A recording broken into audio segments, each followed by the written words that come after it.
There's a skeleton nearby.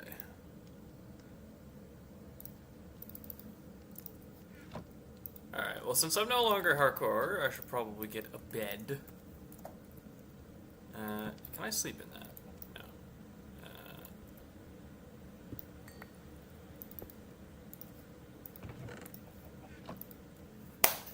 There we go. Alright, so, as an update for those who weren't there, actually, let me verify speech heads up. Speech heads up, okay. The last stream ended early, so there's a bit that was missed. So I have successfully returned home, and I brought back with me some pretty insane items, which I intend to use. That one can go there. The armor set I've left here. I still need to finish enchanting everything. I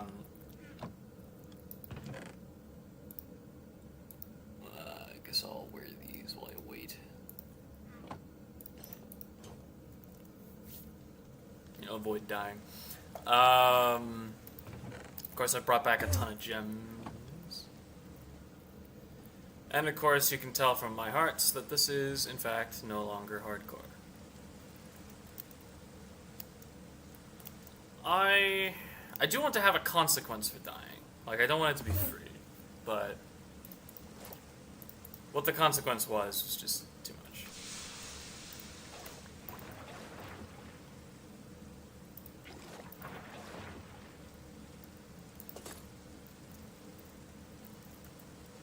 Okay. Well, now that I'm here, however, I have some needs.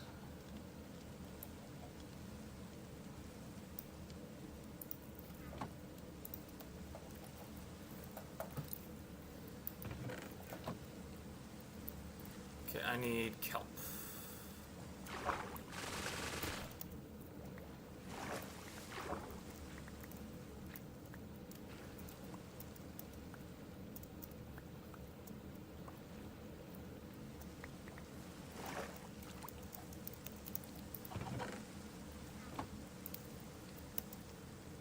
Oh yeah, thanks.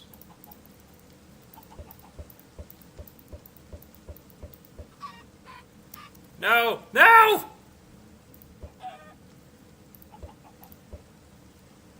Damn it. Okay,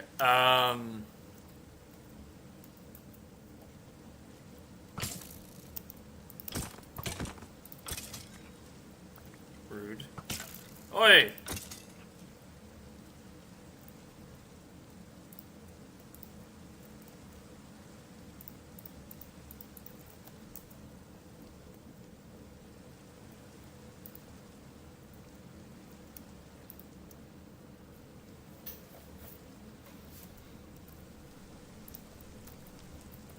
Okay, I need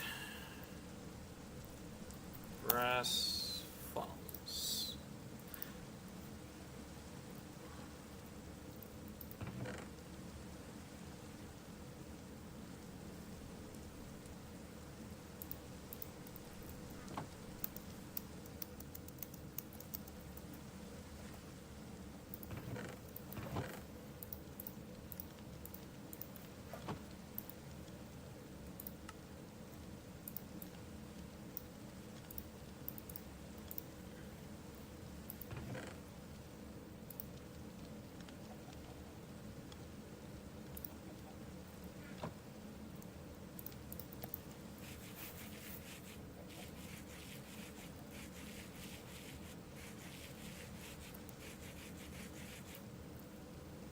Okay.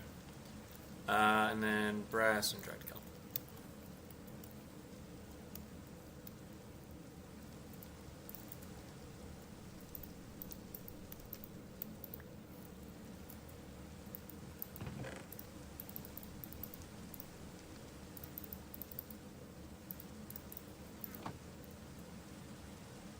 Oh, iron plates. Do I have iron here? No.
I need a filter.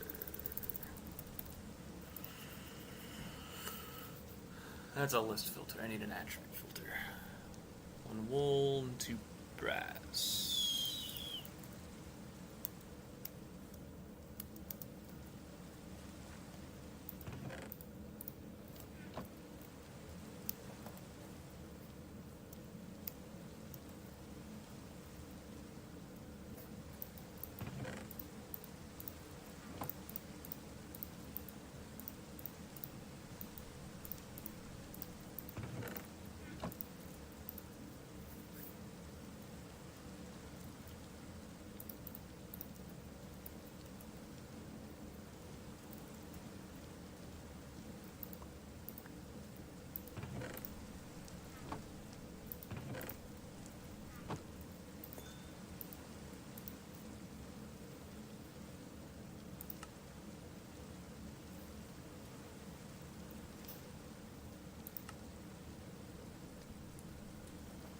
Okay.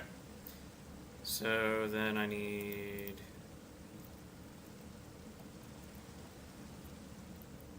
this to go somewhere. Do we have a vacuum block? No. Oh, right. That was the nozzle.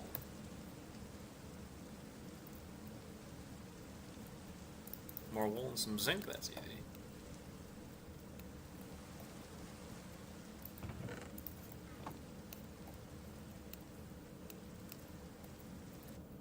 Alright.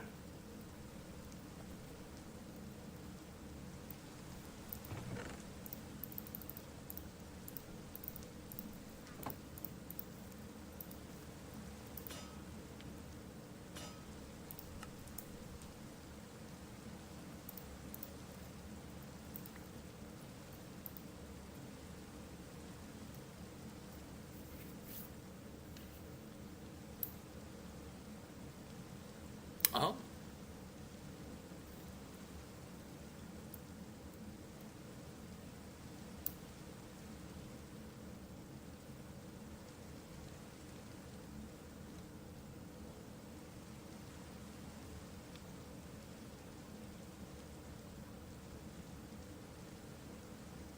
That is interesting. Okay. Not what I'm looking for right now, but interesting.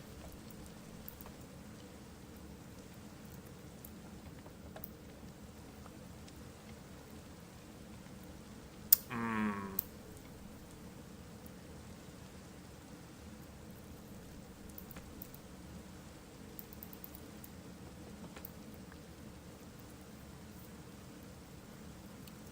Not quite what I was looking for.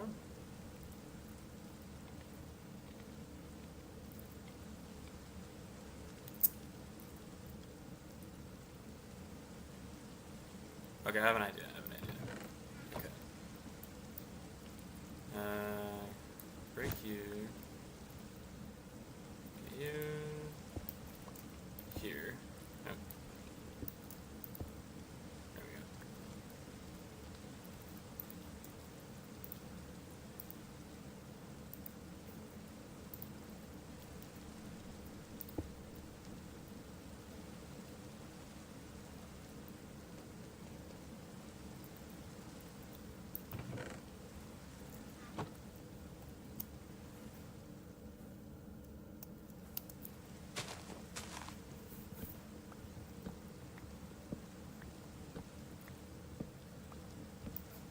Oh, right, I got fast leaf decay on here.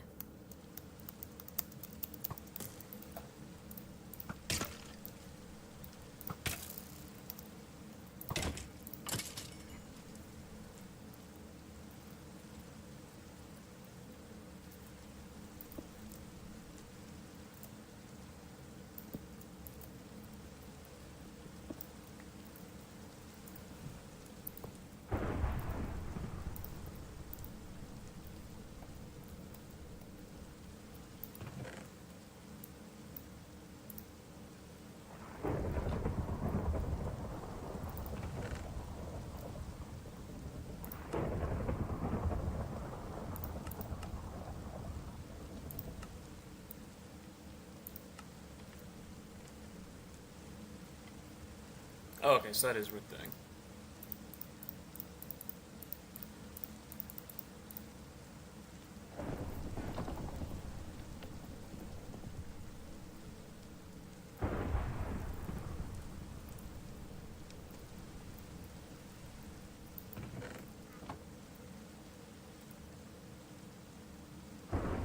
This won't compact everything automatically, so that's certainly something to look into for an upgrade, but for now it's fine.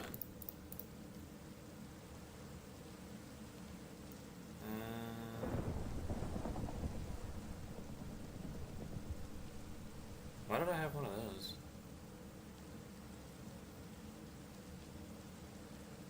Oh, this was made by accident.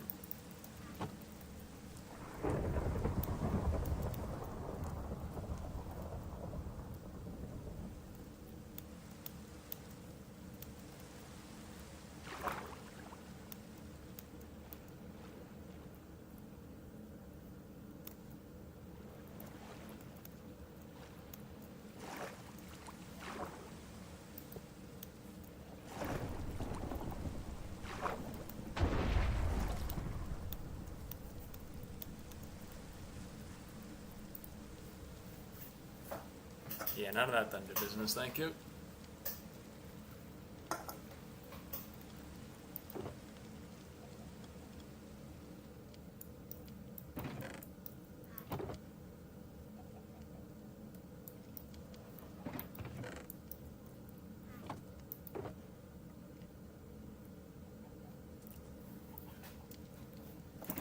There's a horse. Oh!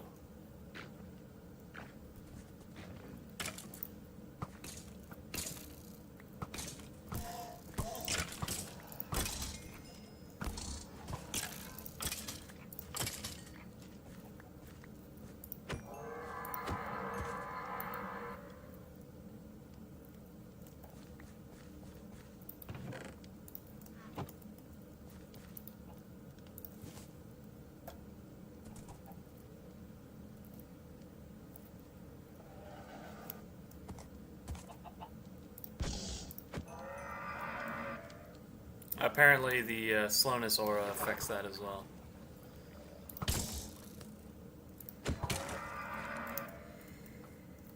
I'd rather not waste the totem on dying on that. Ooh. It's a random hole.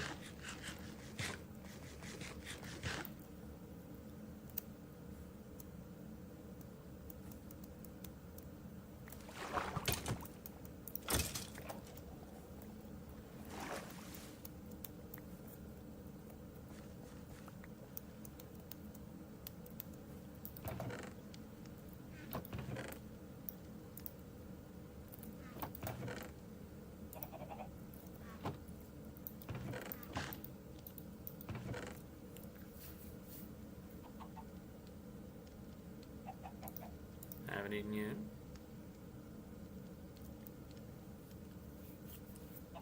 Still no pepper.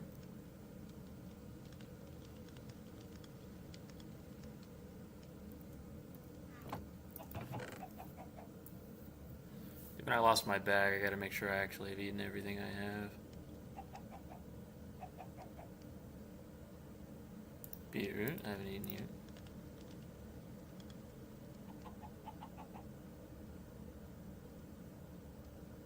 Avocado.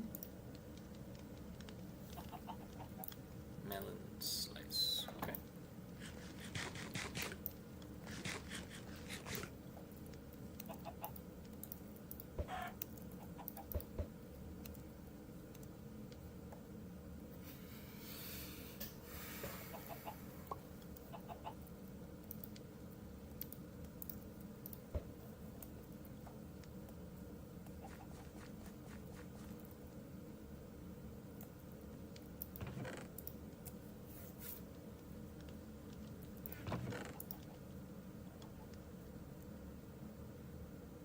Oh, I can make a perfect, perfect gem of earth. What do I actually want that on? Protection's pointless, because it only it caps out at 20, which I can get pretty easily. Extra sharpness levels? Maybe. Do I have a mining tool worth using? I didn't think I did.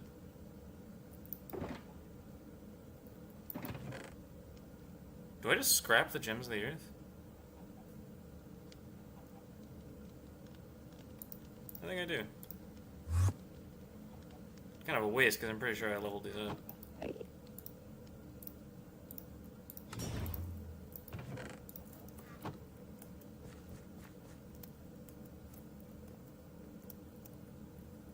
What?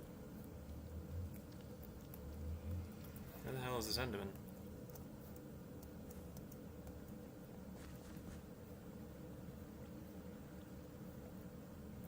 Magic, I don't know. Okay. Okay.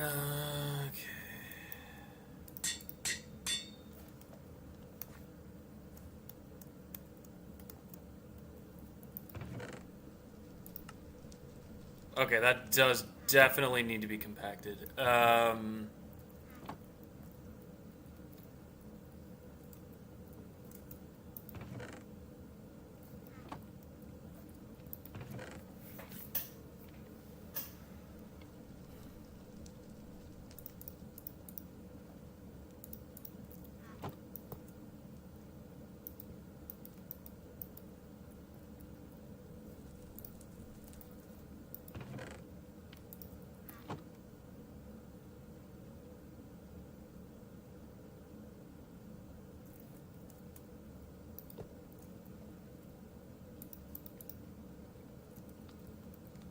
What kind of filter is that?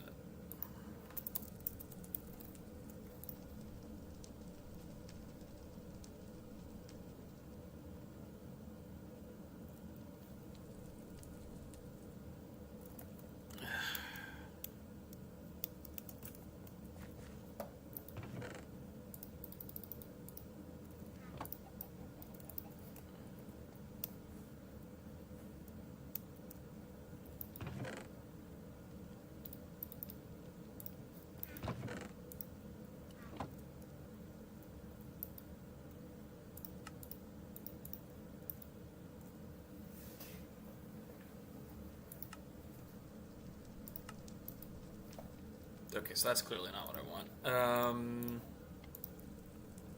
Google, help me out here. How to pull exactly 9 of an item from chest, create mod. I know this is possible. Mechanical arm with a specific filter. Generally set up a brass funnel and a depot with a stack limit of 9.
Oh, wait, no, I do want this to be a list filter.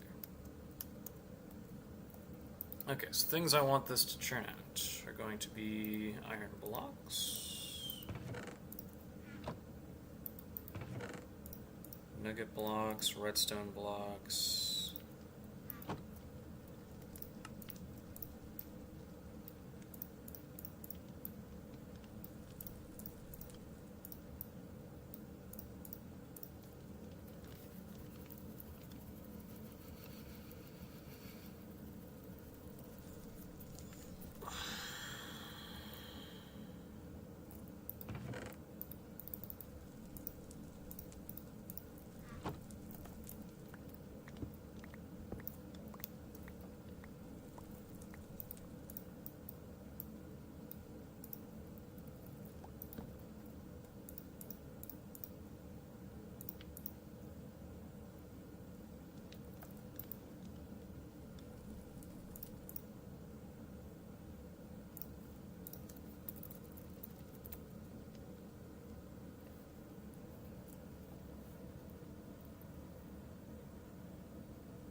Block of copper.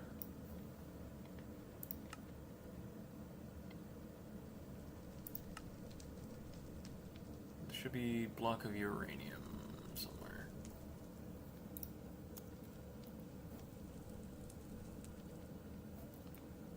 No?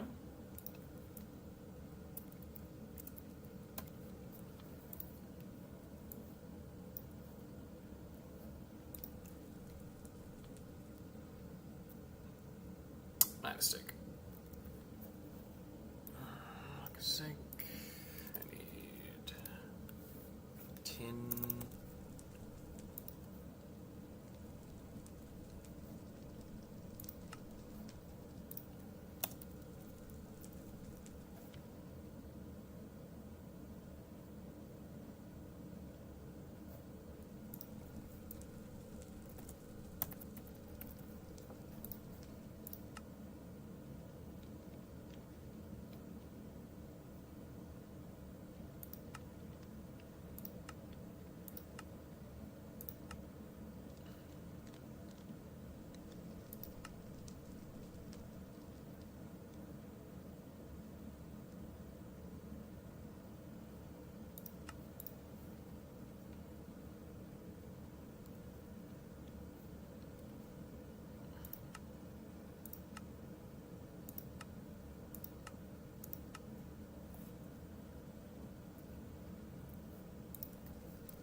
Oh, wait, no, this should just be the ingots, because if it's... yeah, because it needs to be 9 of whatever it is.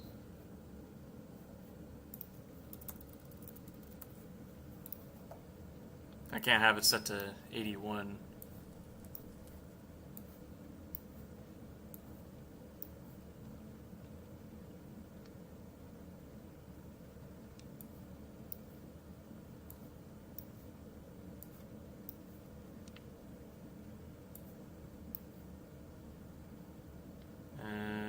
Zinc.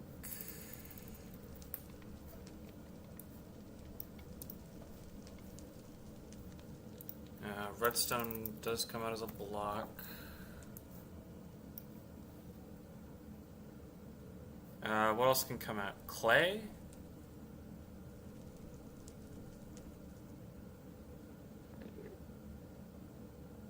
Oh, I'll need to ban clay, actually, from coming out.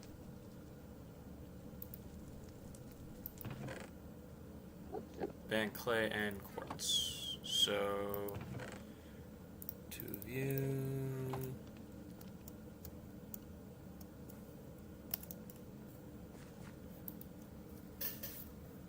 Alright, I'm gonna throw on a video real quick. Yes, libertarian arguments are actually listed. Sure. Okay, what is this damn video? You can always leave. Okay, we're doing a moonwalk. What's the meaning? Imagine you have a friend called George. This story was misleading. George isn't being threatened.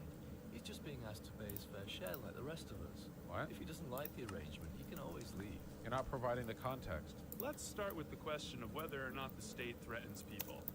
Imagine a desert island. Shaft Alden andesite lives with a casing. few other people. Alden! Wait.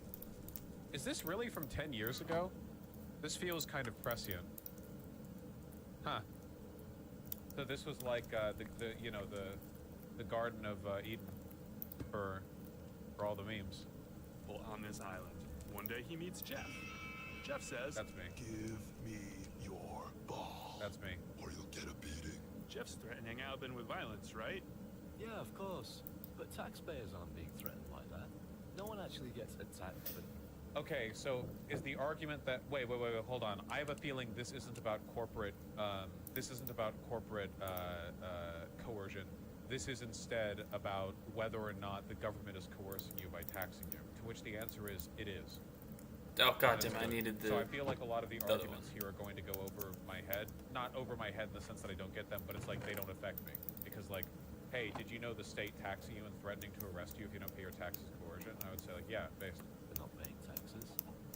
The channel icon is an ANCAP flag. Thank you for being the 50th person to let me know about the fact that I can look at with my eyes as I watch a video on whether or not the state taxing you is coercion. Thank you for informing me that this person is indeed a libertarian. Okay, let's have Jeff say something Grumpy, different. grumpy, He grumpy, says, grumpy. Give me your ball. If you don't, I'll have to ask you to hand over your ball and your shirt. If you still don't cooperate, you'll spend the night tied to that tree. And if you resist being tied, you'll get a beating. Now Jeff's defenders could insist he'd never attack someone for something as trivial as refusing to hand over a ball. He'd only use violence as a last resort, as a penalty for breaking the rules and resisting the proper punishment. No matter how Jeff explains it, though, he is still threatening Albin with violence, right? Okay, yes, Jeff's still threatening. Why is Josh getting so uppity over basic ag questions till now he's acting like Destiny? You're right, we're regressing back to the mean, you know, we're falling back into the toilet. You know what else Destiny does when chatters annoy him? Learned that one from my training in 10 years in the fires of DGG prepared me. It can ban a person in the blink of an eye. Omae wa mo bandaru. Threatening Albin with violence, even if the violence is a couple of steps removed. But this isn't a good analogy for taxation. For one thing, modern states use taxes to provide services that help people. Okay, so what if you learned that Jeff just wanted to improve Albin's ball and give it back to him as a surprise? What? Wait, that's not an accurate description of the state providing social services. A better example would be the big guy, Alden. Alden is the big guy, right? Is the big guy Alden or the little guy Alden? Alden and Jeff. Okay. Yeah. A better example would be like Jeff clearing passages through the jungle on the island and collecting the food on the island and setting it aside, and then like asking for the ball in exchange for the use of those services.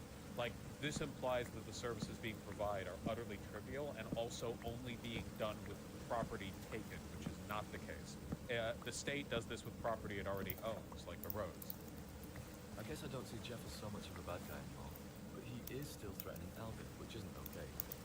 There are more differences between Jeff and the state, though. The state relies on taxation so that it can provide stuff that just wouldn't be possible otherwise, like roads. Private roads do exist, you know. Okay, this has always been the biggest copart. You know how libertarians make fun of the but who will build the roads? The reason they make fun of it is because they don't have an answer for it. The road network, millions and millions of miles of roads that stretch between every house and every building. You ready to have a toll on all of them? Yeah, no. In terms of private roads, like the private roads being referred to are usually either driveways on property roads or toll roads, which are often subsidized by the state anyway and maintained by the state. All right then, essential services like firefighters. There are private fire services, too. Yeah, like in Rome, you know, those went really well. It's true.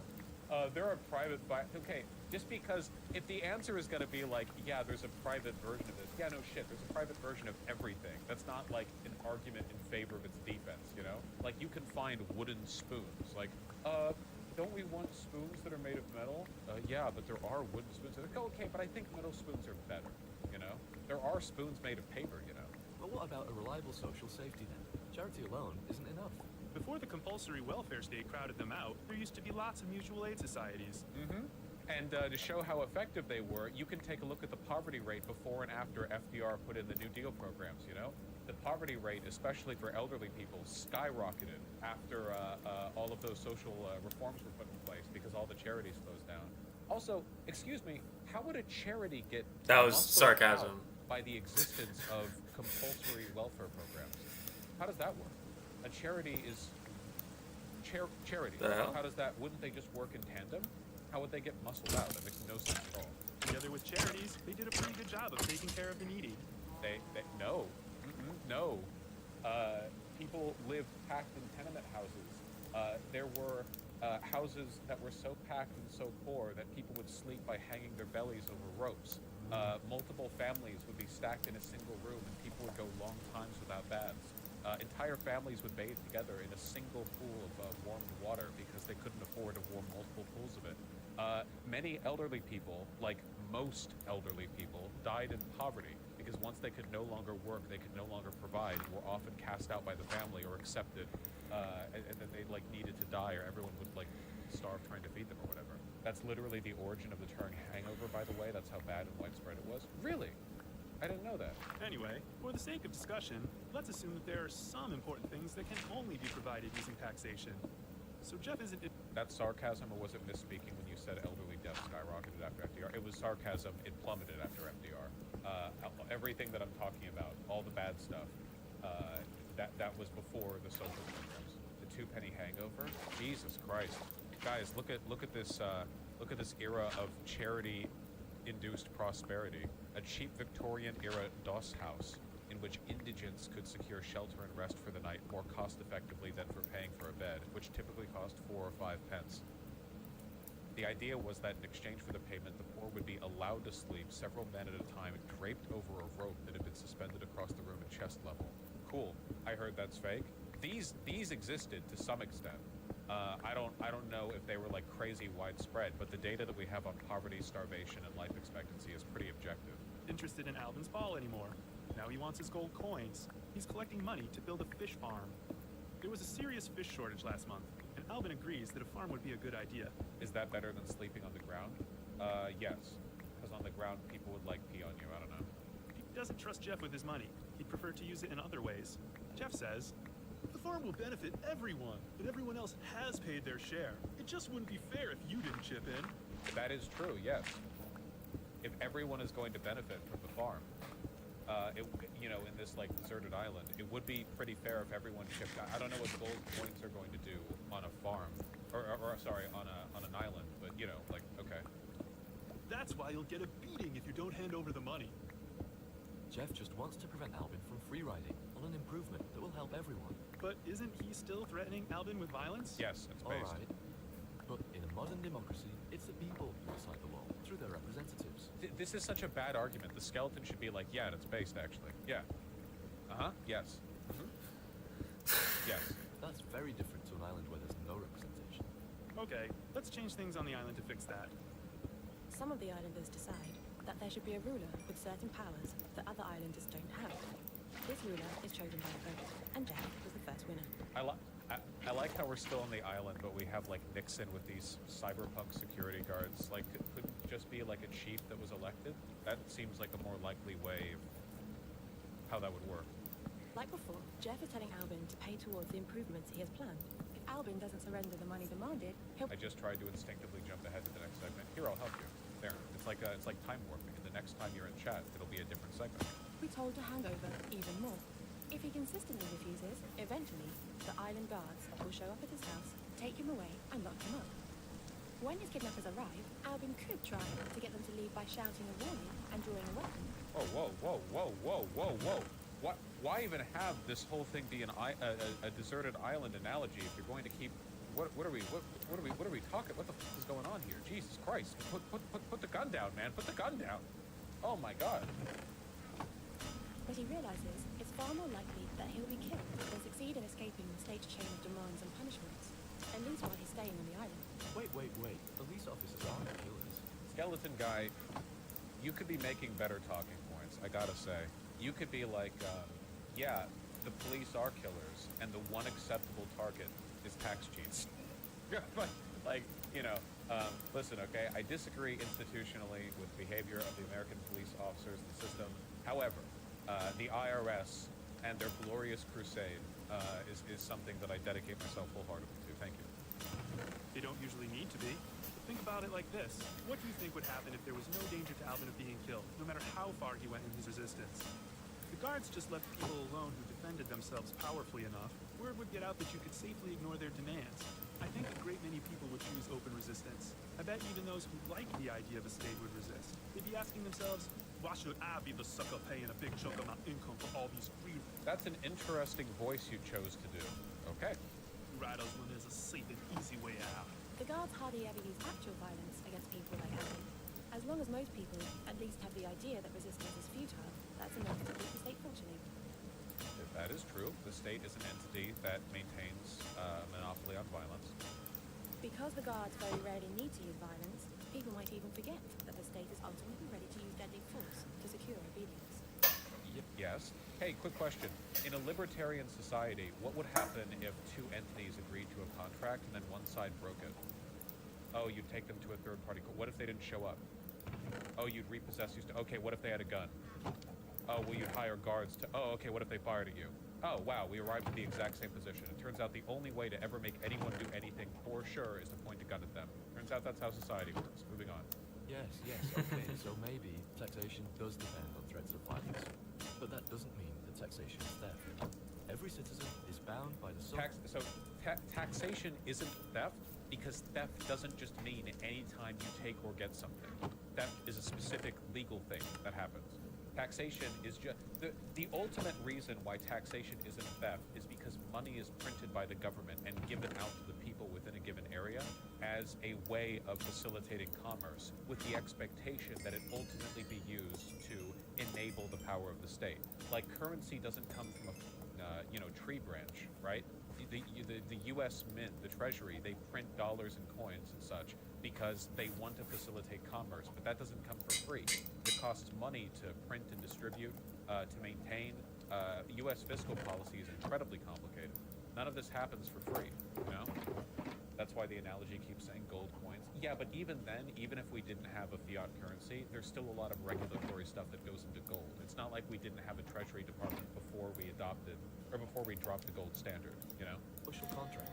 You live in a country knowing what's expected of you, and what the punishments are if you don't follow the rules. If you really don't like the terms, most states do allow you to leave. And I know what you're going to say. I never signed a social contract. But that doesn't matter. When the bill arrives in a restaurant, you have an obligation to pay, even though you didn't sign anything. It's the same kind of thing with the social contract. By staying in a country, at least after you're old enough to leave, you're agreeing to abide by the rules, and you're granting permission to have certain kinds of force used against you if you don't stick to those rules. This is largely true. It doesn't seem very fair, because it isn't, but that's largely true, yeah. Also, who determines the value of the gold in the first place? Well, that's very complicated, okay? Let's not worry about that. Hang on a second. The restaurant boss gets to set the rules because he owns the restaurant. It's being the owner of a thing that gives you the right to say who gets to use it and how. Huh, interesting. All of a sudden, forcing people to do stuff, even if they haven't signed a contract, is okay as long as it's being done through a private property system. Okay, then what if just we replace the president with the CEO of America? Like, unironically, what if we just did that? Some people say that a social contract exists between the state and the citizen. Okay, but how did the state come to be the owner of the land it imposes its laws on? It's important to know, because if it's not the owner, then the state has no authority to set the terms of use of that land. Who decides who the owner is? No. The state. The thing that makes a person the owner of their property is that the state allows them to with a deed. It's that ownership is done within the context of the national boundary. Like, the United States of America gives you the legal title to the property that you own. Otherwise, other people could just, like, enter your land, and you'd be like, well, I own it. They'd be like, says who? What are you going to do then, huh? Well, you defer to a higher power, the state. The state is the one that negotiates this disagreement. Like, this is very common to like libertarian brain rot, which is where they think the government is this like arbitrary, fake, like not real thing, and if you don't believe in it, it doesn't exist anymore. But they think that private property is this innate fundamental force of the universe. It's so funny. They do this every single time, you know? Like, yeah, man, the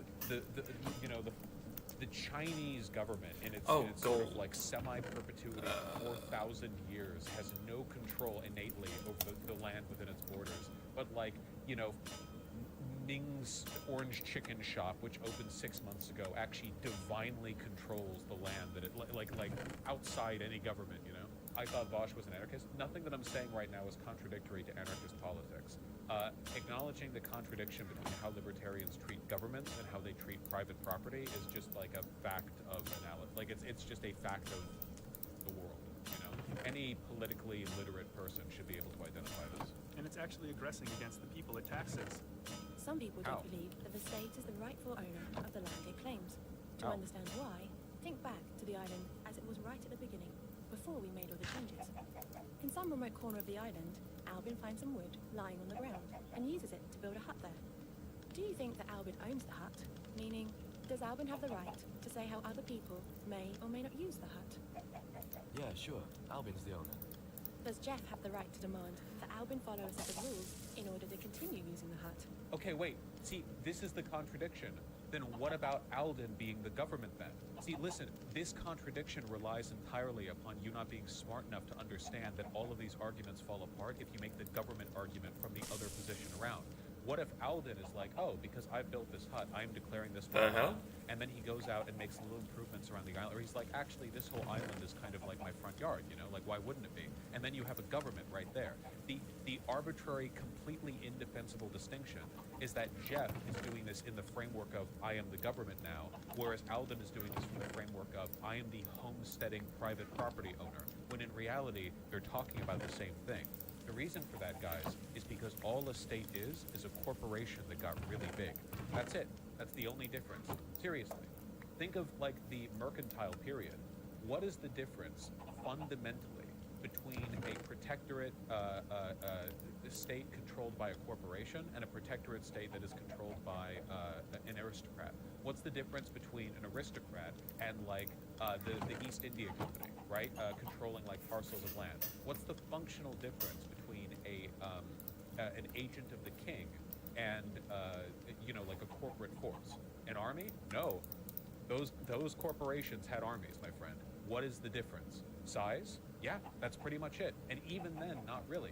You can find examples all across the mercantile period of there being very little functional difference between a corporation which had an army, the right to levy dues and rent for land, and aristocrats who operated as like official envoys of the right of any given ruler. Except the corporations also did that. In the mercantile period, corporations were given seals and stamps from the king in many cases. So again, what's the difference? The answer is none. A corporation and a state are both just legitimizing mechanisms for power centralization. The only real difference is who has ultimate authority in a region. The government has the ultimate authority in a region where a corporation might have, sort of local jurisdiction, but the same is the case for any local aristocrat. An aristocrat, like a lord or a baron or something, might have local authority, but they ultimately derive their authority from the king. So what happens if you have a corporation in an area with no king? That's right. The CEO is king. That's it. It's that simple. Congratulations, you've all got masters in political theory now. That's it. There's no functional difference between a corporation and a government. The government is just the last corporation. It's the final corporation. It's the largest tier. It's the highest authority in any area, like in a jurisdictional sense. That's it. That's the difference. The modern nation state is just the current most efficient way of managing territory with consideration to the technological and social limits of the time. In the future, regress to something different. There might be other systems that are materially incentivized. So anyway, this is the big contradiction with libertarian arguments. They are not consistently against or for any kind of power. They just arbitrarily decide they like it when corporations do it, but not when states do it. You know why libertarians like it when corporations do it and not when states do it? Because they hate black people. That's right. Modern-day libertarianism is heavily influenced by the belief that the welfare state and programs provided by the government are ways of taking money from wealthy whites and giving them to poor urban people and all the colors of skin they have, Modern-day American libertarianism is heavily influenced by the reactionary movements that have, resented the gains of the civil rights movement, Martin Luther King Jr. and all that. They want to reinstate a system where they are free to inequitably distribute resources without having to worry about democracy or egalitarianism getting in the way of that disproportionate accumulation. As evidenced by the minstrel show earlier in the video, yeah, just a little bit. If corporations or states are the same, why are states better at governing and protecting people's well-being? well, that's kind of a non-question. Right now, like as I said, states are just the final point of a corporation. Corporations exist in the context of having their power deferred to, or at least accepted by states. But if there is no higher power, the corporation becomes the state. That's the origin of a lot of, you know, the world today. Like, think of America, guys. You realize that America's founding was like a ton of private venture capitalist types homesteading over here in the New World, right? Like corporations from England send ships over here full of people that they can use to set up colonies and extol, like, you know, resources. There's not a fundamental difference. Now, of course, because this was a colonial state, or 13 states, you know, from the British, the king did have ultimate authority here. But what if the king didn't? What if those were just like private homesteaders? What if they weren't doing that under the permission of the British Crown? Well, they would still be a government, wouldn't they? Right? Like, think about that. If all of those private ventures over to the New World hadn't been officially sanctioned by the king, if it had just been thousands and thousands Two of onion and a pilgrims tomato. and colonists and soldiers that were privately funded, you know, and created their own colonies, wouldn't they have just been governments, right? What would the difference have been? In the long run, I would argue not that much. Now, of course, because a state is the ultimate authority in any jurisdiction, the one institution with the monopoly on violence, inevitably all territory on Earth will be drawn into statehood. And to a large extent, it already has, because everything has to have a final authority, right? Every speck of land on the globe has to have some government, some power that you can defer to negotiate contracts or whatever else. And so, as such, the entire world has been gobbled up by the state. No land exists outside of it now. Even the South Pole has theoretical land grabs made by a bunch of different nations, you know? The only reason we aren't actually fighting over it is because it's not economically viable to really colonize the South Pole. If it was, we wouldn't have a bunch of theoretical, treaty-driven little land slices. There would be, you know, proper wars over it. Libertarians also do it because they directly benefit from it. No railroad company will donate to a party that is for socializing rail. Yeah, but a lot of people, I think that for a lot of libertarians, it's mostly about racism. Personally, I think a lot of it is about racism, just a little bit. Just think of God, a I government need milk. as a big entity that is like the ultimate landowner within its borders, and is also like the ultimate contract dispute negotiator with its courts and with its private security. And we elect its leaders, and that's like the corporation, you know? No, of course not. Jeff doesn't have the right to impose conditions on Albin because it's not his hut. If Jeff physically removes Albin, does he then become the rightful owner of the hut? Oh, Jeff would be in the wrong. The hut's Why not? What makes the hut rightfully anyone's, I ask you? Because in the complete absence of any other authority to defer to, in a practical sense, it's whoever can get it. still belongs to Albin. Let's get He built ourselves it. a new backpack. What if Jeff announced one How, day? like, look at that assumption made. It still belongs to Alden? How does it belong? You're on a deserted island. What do you mean it belongs to? What does that even mean? Yeah, he took it from you. It belongs to him now. Like, in pre-modern humanity, if one tribe murders another tribe and takes their shit, does all the shit they took, like, not belong to them? No, they took it by conquest. What belongs to someone isn't an innate feature of the world. There's not some, like, physical quality of an object that determines its owner, you know? It's a social process. Ownership is a social process. That he owned the uninhabited Northern Hills, even though he never visited them himself, and then attacked anyone who tried to use that land without his permission. What if he had visited them? What if he had extensively traveled those northern lands? Does that then mean that it's okay for him to assert property ownership over it, even if he's just been there? Why do we have to add that he's never been there? What if he had been there? Would that mean that the Northern Hills were his property? No, that would just make him a bully. He wouldn't really own the hills. Oh, so according to who? What? What? According to who? Why? Who? Wouldn't really? According to who? The Cloud? Yeah, I didn't realize this guy, the maker of this video, was against the concept of owning property you've never been to. Oh, so you don't think that like a business owner should be able to buy a property they haven't personally visited? Do you believe that, person who made this video, or is this a distinction you maintain only for the state? But corporation, like CEOs, are totally okay to sign off on massive land purchases in places they've never been to. That's what I think too. It sounds like you agree with me about the two ways a person can acquire property. First of all, you can homestead a thing. That means... See, remember what I said about homesteading? Remember? Remember, homesteading is what governments do to cement their property claims, but it's also something corporations do to cement their property claims. There's no difference. means creating or improving something that wasn't previously owned. Building a shelter using unowned materials on unowned land is an example of homesteading. How is it unowned materials and unowned land? What does that mean, owned? Why do you keep using these terms that involve like social contracts on a deserted island? That's not how any of this works. The second... Like, what if you randomly found out that the little deserted island that you're on, what if you suddenly realized, oh, I just realized where our plane came down. This little island is part of a small archipelago that's actually owned by a corporation. Yeah, there's like a big fruit company that owns this archipelago. They don't do anything with the land. They just own it because they acquired it in like some big 200-year-old land deal. They've been sitting on it, you know, but it's their land. So does that mean you just die? No, serious question. What happens then? Property-wise, you're now no longer allowed to be there. Like, that's not your land. You're gonna take their trees, their food? What about that? What if you survived on the island for years and managed to build like a pretty nice little setup, you know? And then it's like, oh, well, actually the corporation owns all of this. Would you accept that? Do you think that's like morally correct? Because 200 years ago, this little forgotten island that's never been used or improved in any way by the corporation was bought up by them? The second way you can become an owner is if a thing's previous owner voluntarily gives it to you. How? What? How? According to what law? Find me the atom on the periodic table that says that you can only own something if... Oh, is that true?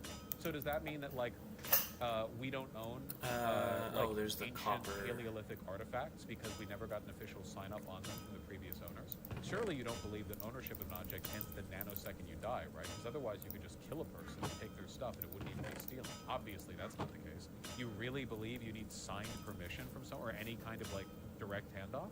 This happens in trade, where the giving happens in both directions. There may be disagreements about exactly how you have to homestead something to become its owner, or how long you're allowed to leave a thing unused before someone else can claim it, but I think most people agree about the basics. No.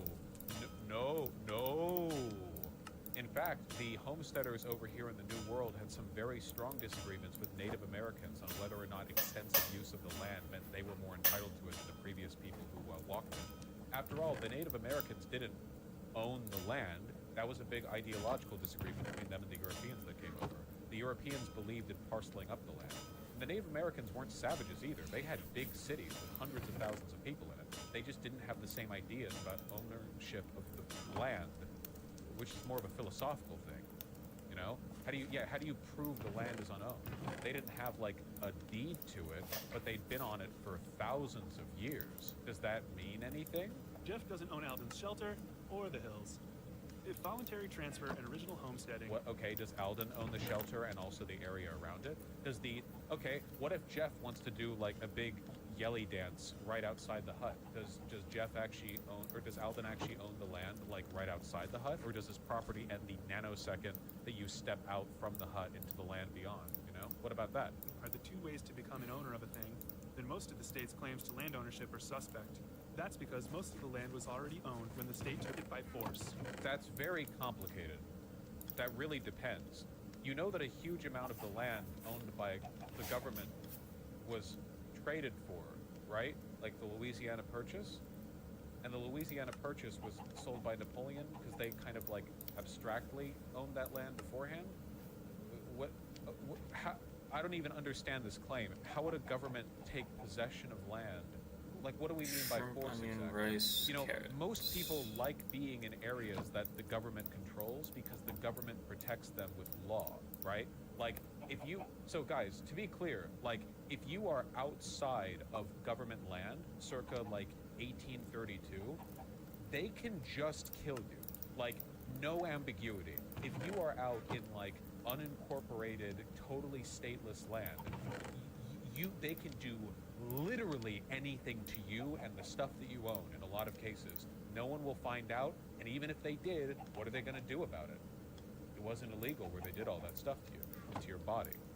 You know, most people tend to like government protection because it means that they can have contract negotiations that allow them to, you know, do civilization things.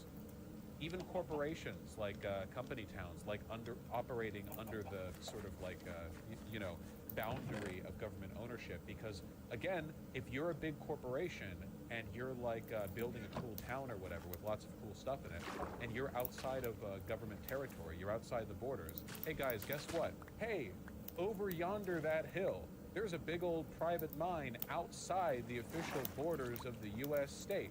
No law over there. Get your dynamite and guns, boys, because we're going on a raid.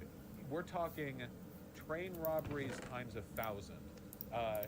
Not even having to worry about, you know, legal consequences afterwards. It's not illegal. There's no law. Take what you want, you know? Now, people tend to like the government, at least in the abstract sense of being under some kind of legal authority. Or the land was unowned, and instead of homesteading it, the state just threatened to punish users who didn't seek its permission. So, the state behaves like Jeff stealing Alvin's shelter, or announcing that he owns the hills. But we don't believe ownership works that way. If we want to be consistent, I think we have to admit that the state doesn't own most of the land, and that there is no legitimate agreement between the state and most of As I've said, this is an incoherent argument. We're arriving at an incoherent summary. You seriously going to tell me a shrimp fried this You right? know, the premises that have led to this conclusion. It doesn't follow. to the people it taxes. There is no real social contract, just threats of violence. But if we go back... That is all contracts. All contracts are threats of violence. Break any contract and find out what happens. Far enough. There are many pieces of land that were taken by force from someone. I live on land that was stolen less than 200 years ago. Does that mean I don't have a right to live there? It's a good question. An ancestor of the person the land was stolen from could show up and demonstrate that they have a better claim on the land than you do. But if no surviving ancestors are interested, then it might... Yo, based? This guy's saying that if a Native American dude shows up and is like, yeah, actually, I used to shit behind a tree right here where my great-great-great-grandfather did. Land back, baby. We're gonna get the whole of Middle America gonna be yeeted back. Let's go. In reality, libertarians don't tend to be pro-land back because it conflicts with their belief that white people are better people than non-white people. So usually you'll find their principles fall apart pretty quickly when it comes to this one. might qualify as abandoned land. Abandoned land is treated like land that was never owned. It can be homesteaded and passed on through voluntary exchange afterwards. Okay. Really? So, as a private entity, you can find land that used to be owned by another and then buy it, but the government can't do this because who makes these definitions? How funny, we talked about moral anti-realism before. That does sort of make sense, but I'm not completely convinced yet. Let me think about it some more. Whatever it's used for, and however it's justified, taxation depends on a chain of increasingly unpleasant demands and punishments, Yes, ultimately backed by deadly force. Some people believe the state maintains mass threats of violence against peaceful people, that it illegitimately claims ownership of the land we live on, and that it's an aggressive institution incompatible with a truly civil society. This is a nice bit of, like, corpo-style propaganda. This is 10 years old, but it's pretty well made. I mean, the arguments are dog shit, but there's no good libertarian argument, really, so... Do a web... Here's a better video on how taxes work from a leftist perspective. Oh, so it's 5 hours long. 31 minutes debunking the mainstream theory of money. Nope. This. Absolutely not. Also, respectfully, why would I ever listen to a leftist on economic theory, okay? They had one guy who got it right. Exactly one. He wrote 3 volumes, then died, all right? Every economic opinion I've ever heard from a leftist since then has been horseshit. web search for some of these terms if you're interested in learning more. Unlearning economics is pretty based, yeah. Oh. But wouldn't warlords take over? Yes. Good meme. All right, fair, unorthodox. Fair is fair. That was a good video to go over. Thank you. Now the links all come out. Wax Newman and Paul DSSB. One brain cell. Oh, not unorthodox. Sorry, Daism accountant. Sorry, I knew you both had long names. Yeah. You both had names of similar length. You're both white names. It's kind of like a integer underflow, you know? My brain has to do little tricks. We have to do like little float imprecision at the margins to maintain all the knowledge that I have of chatters. Overflow, you mean? Well, it can be both, I guess. I don't have no, plan. the radical dino. Hold on. Amazing masterpiece of a video. True. Sad reality. Government have gunstead our land from a Twilight Sparkle? 3D render. Wait. Is that Twilight Sparkle? That's not Applejack, right? Applejack is orange. That is? Okay. Yeah, I'm 18 and love your shit. We know. What I don't understand, if there's no money that people are being forced to pay, how do you prevent people from breaking the law? A stupid question, but let's see what the answer is. Oh, god damn it. The classic libertarian response, linking to a Friedman video. Rights enforcement without government. 3 minutes? We can knock this one out. I imagine a society where there is no government, where each individual That's great, Friedman. That's great.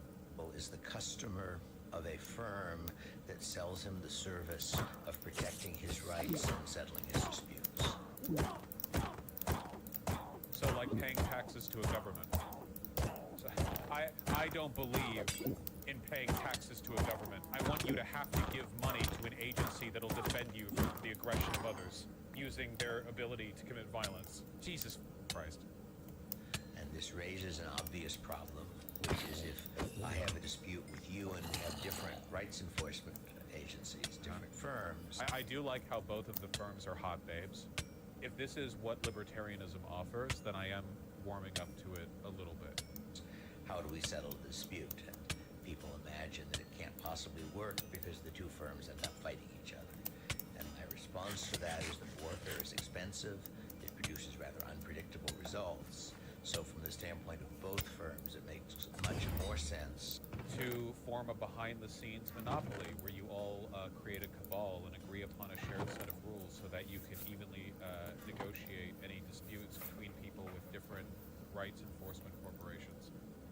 And then, you know, this oligarchy of people who have collectively, privately, or publicly agreed on a set of rules could operate as the de facto, what's the term for an entity that has a monopoly on violence within a given area? You know, the people who enforce the law, I don't know, kind of blanking on this.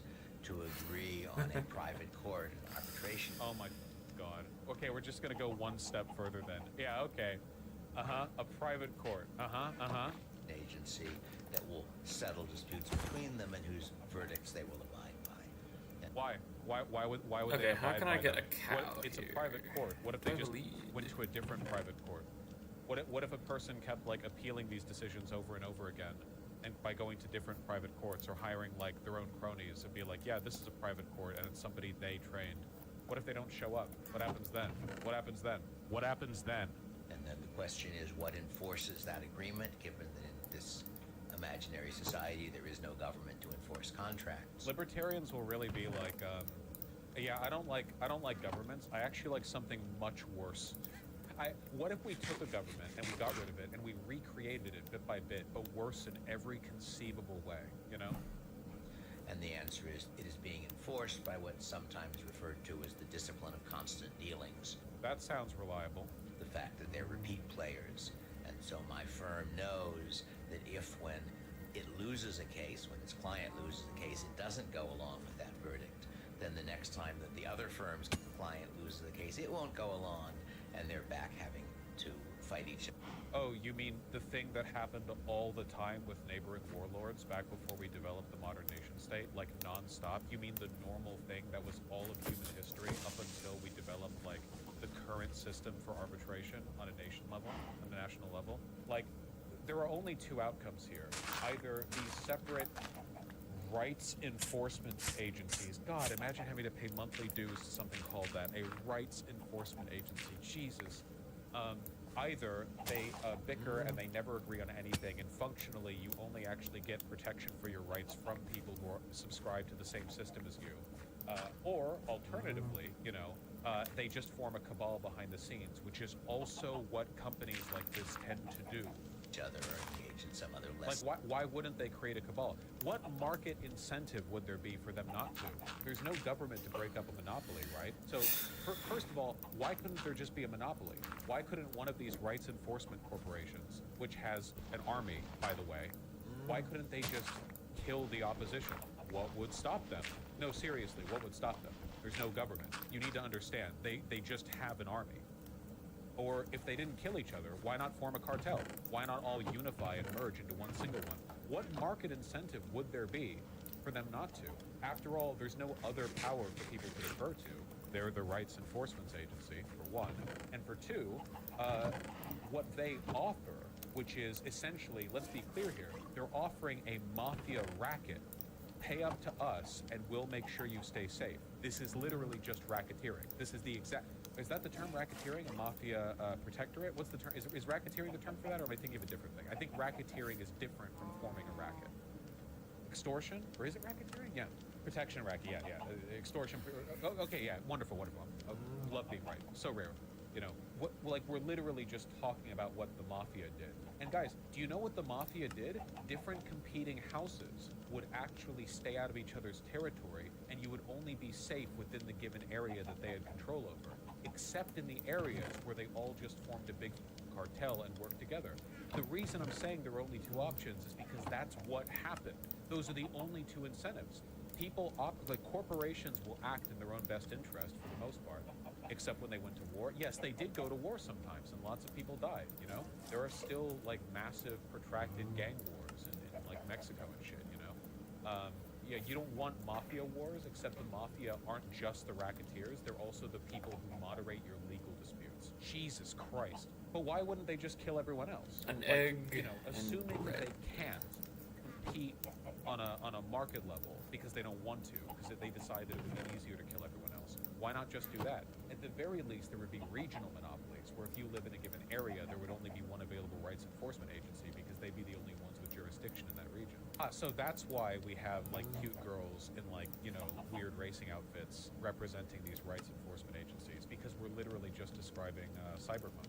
Warfare is profitable for the victor. Yeah, Econoboy, the idea that, like, no, these big militarized corporations would never fight, that wouldn't be profitable. Well, it's very profitable to the winner, actually, if you think about it, which is why war ever happens. Smoke Like, Tam. What do you mean? Satisfactory way of settling their disputes. So in that society, law itself is being produced on the market. That Why wouldn't one of these corporations just kill the other ones and then kill the judges? Seriously, why wouldn't they? Who's going to stop them? is to say each arbitration agency wants to have a set of rules and procedures such that rights enforcement agencies will want to use their... That's something you love to hear. Hey, our judges are altering the way they arbitrate disputes to attract more attention from corporations because they literally get paid by the case. That sounds like a phenomenal... So wouldn't that incentivize, then, the judges to form extremely selective and biased and partial, arbitration strategies? Two that would rice, prefer 4 berries. whatever regional power there would be? How could you possibly create any kind of, like, private competing rights enforcement agency? Lamau, by the way. Lamau. How could you, when they would be entering onto a scene where every judge would already effectively be bought out by their regional power holder? their services.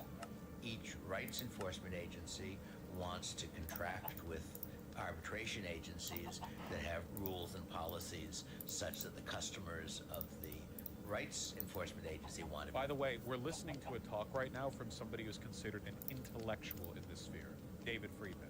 Just in case you were thinking like, oh, that last video that we watched was just like a dumb YouTuber, libertarian or whatever. No, this is the apex of their thinking. This is as good as it gets. be unto them. So in effect, you've got a market where people are trying to design legal systems for customers. You might argue the same thing is true in a democratic political system, that the laws are made by a legislature and the legislators want to do things the voters will like. But in the democratic political system... In a democratic political system, that democratic process keeps getting subverted by the presence of corporations who use monetary incentives to lobby, buy out the interests of politicians. Our solution to this corrosive influence capitalism has on democracy is to simply get rid of the democracy and make corporations the only power, you know? Much in the same way that, like, we notice that bridges over time are deteriorated by the presence of rust, you know? The existence of rust seems to cause a structural issue to bridges. Now, we could design a bridge that is more durable or that rusts less, or a kind of metal alloy that doesn't rust as easily, but what if instead we simply built a bridge out of rust? Then it couldn't rust anymore. You know, like how do you oxidize more iron when all of the iron is already The right things. This is true to an extent. This is the sort of reasserts the importance of local reform and local government. I do agree with that. Also, another good solution to this would be corporate democracy, because you know you might not be able to influence the nation of 330 million that much with a single vote. Cabbage. But if you're doing votes in a break room with like a dozen other employees, you know, you could have quite a bit of power in a system that, you know, has quite a bit of influence over your life. Yeah, I saw that we have for a second. Sorry guys, that was OBS, not YouTube. So that means that in order for the individual, Bosch, you're missing the big one. What happens to you if you can't afford any rights organization? Oh, the answer is implicit. You die. So take it as a granted that, like, underlying every libertarian argument is the assumption that there is a de facto caste system where people who are poor functionally must live as slaves, with very few legal rights, because everything is gate-kept behind wealth.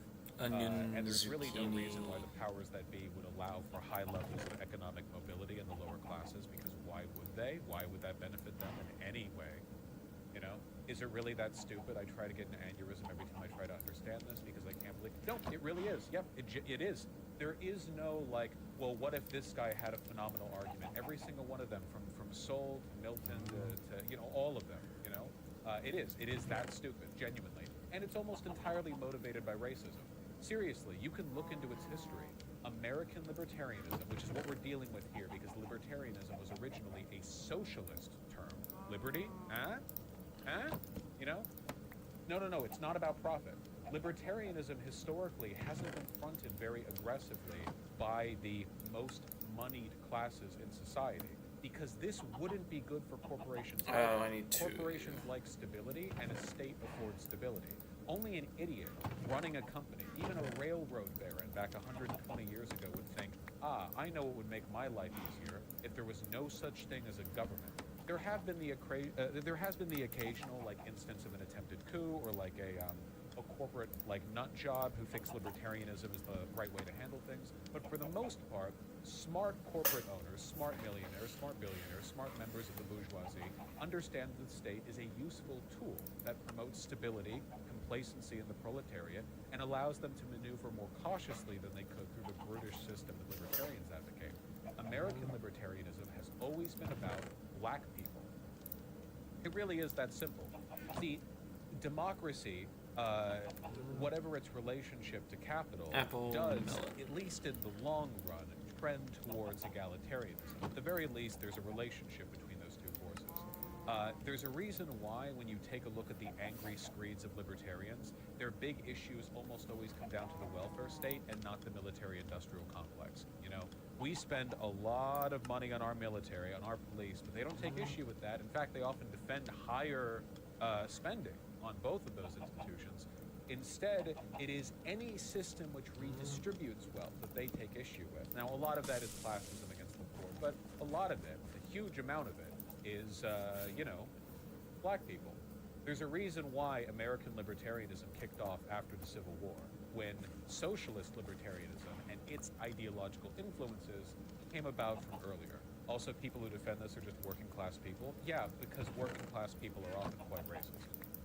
voter to do what democracy, in a sense, expects him to do, he's got to bear sizable costs, and he gets essentially no payoff for doing that. And generally, people are very reluctant to do things that are expensive and do them no good. So this is incoherent. It's expensive to vote? What are you talking about? Irrational babbling. This is an anti-democracy screed, but it's not even coherent enough to respond to, really. They don't. Whereas in the system I'm describing, the individual has to some degree the ability to choose what rights enforcement agency and what set of laws he's on. By what they could afford and what region they're in. you're literally choosing your mafia racket. Also, what choose what? What differences would there be? What is there like a human rights bonus package where some are like more expensive and you like this one will be like so the center rights enforcement agency will protect you from murder, you and your family. So if you're murdered or there's an attempted murder, they'll send goons over to help protect you and investigate. But rape, nah, they don't really care. You know, they're the budget agency. So if somebody breaks into your house and has a gun and they hold you down and rape your wife in front of you over and over, as long as she lives, well, you're paying for the budget rights enforcement agency. You don't have all the rights. You have the, you know, economy package. You'll need a little bit more money to afford the other rights.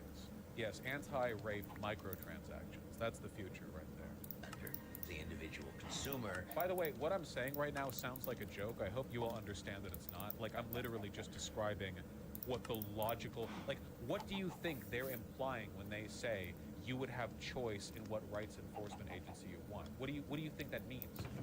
Like, I'm not even making a joke.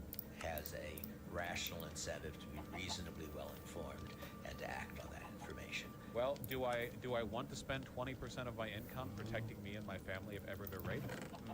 That's true. That credit where credit's due. I bet you the average Joe would end up being very well informed on the exact price and incentive structure of their local you know, mafia rackets.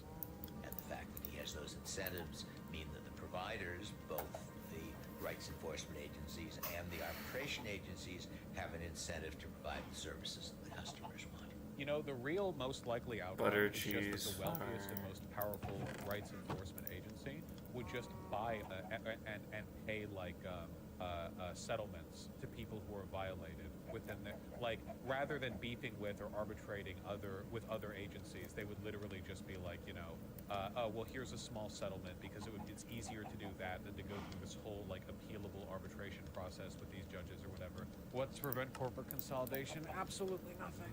Lost in this convo is who prints the money, Lamau.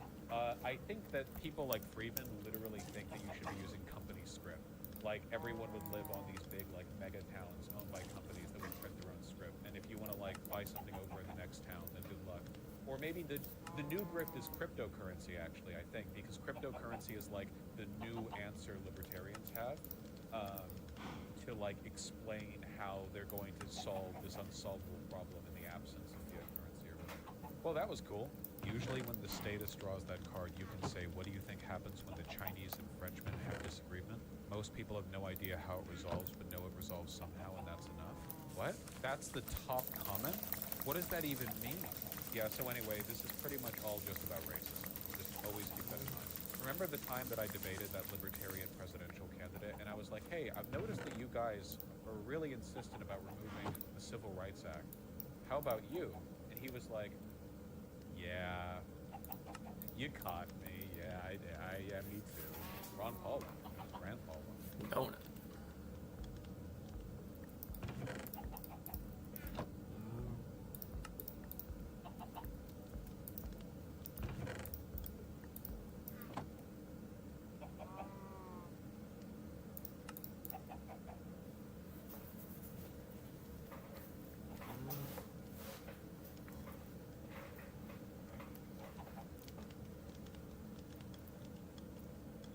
I have toast.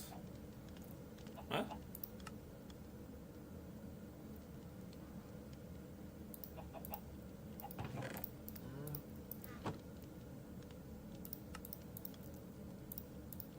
Can it pull from my backpack? It can pull from my backpack.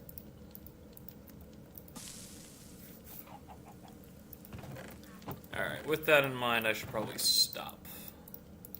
Because I don't have a great way to track whether or not it's doing that.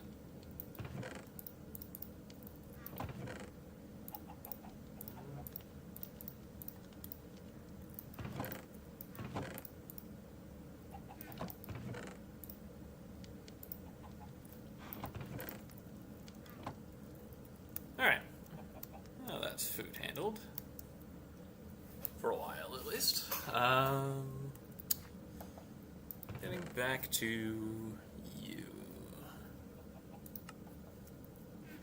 I have the armory here. That's 9 slots.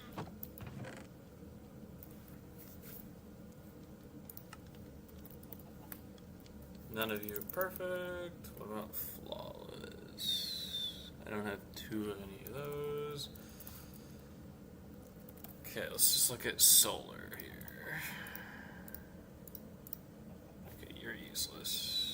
Chipped turns into regular, turns into... No, chip turns into flawed, turns into regular, turns into... flawless, turns into perfect. So I can't get that.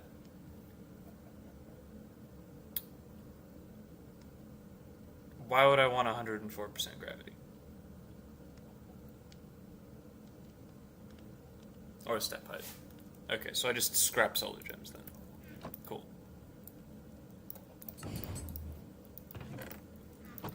Alright, let's go with Brawler's Gem. That's actually useful.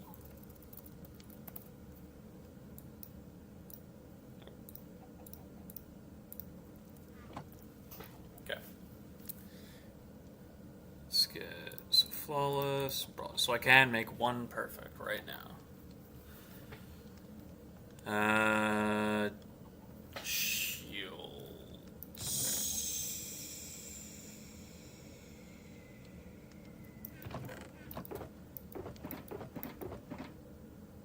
Did I get rid of all of my special shields?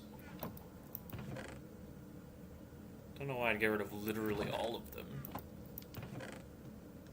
Might have just been an accident.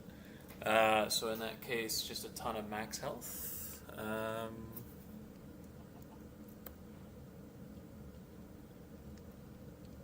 Yeah.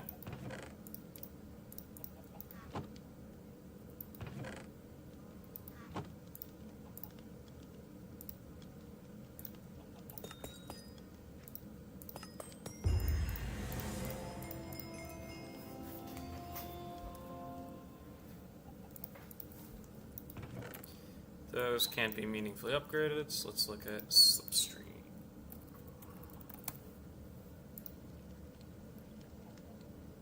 Not a chance. Alright. Guardian. 2 flawed, 2 cracked, 1 flawless, 1 chipped. So that's not happening. Splendor. 2 flawed, 1 flawless, 3 cracked. That's just short. Breach is definitely not on level. Royal is not happening either. So it looks like I just need to go exploring the world more. Find more of the big towers.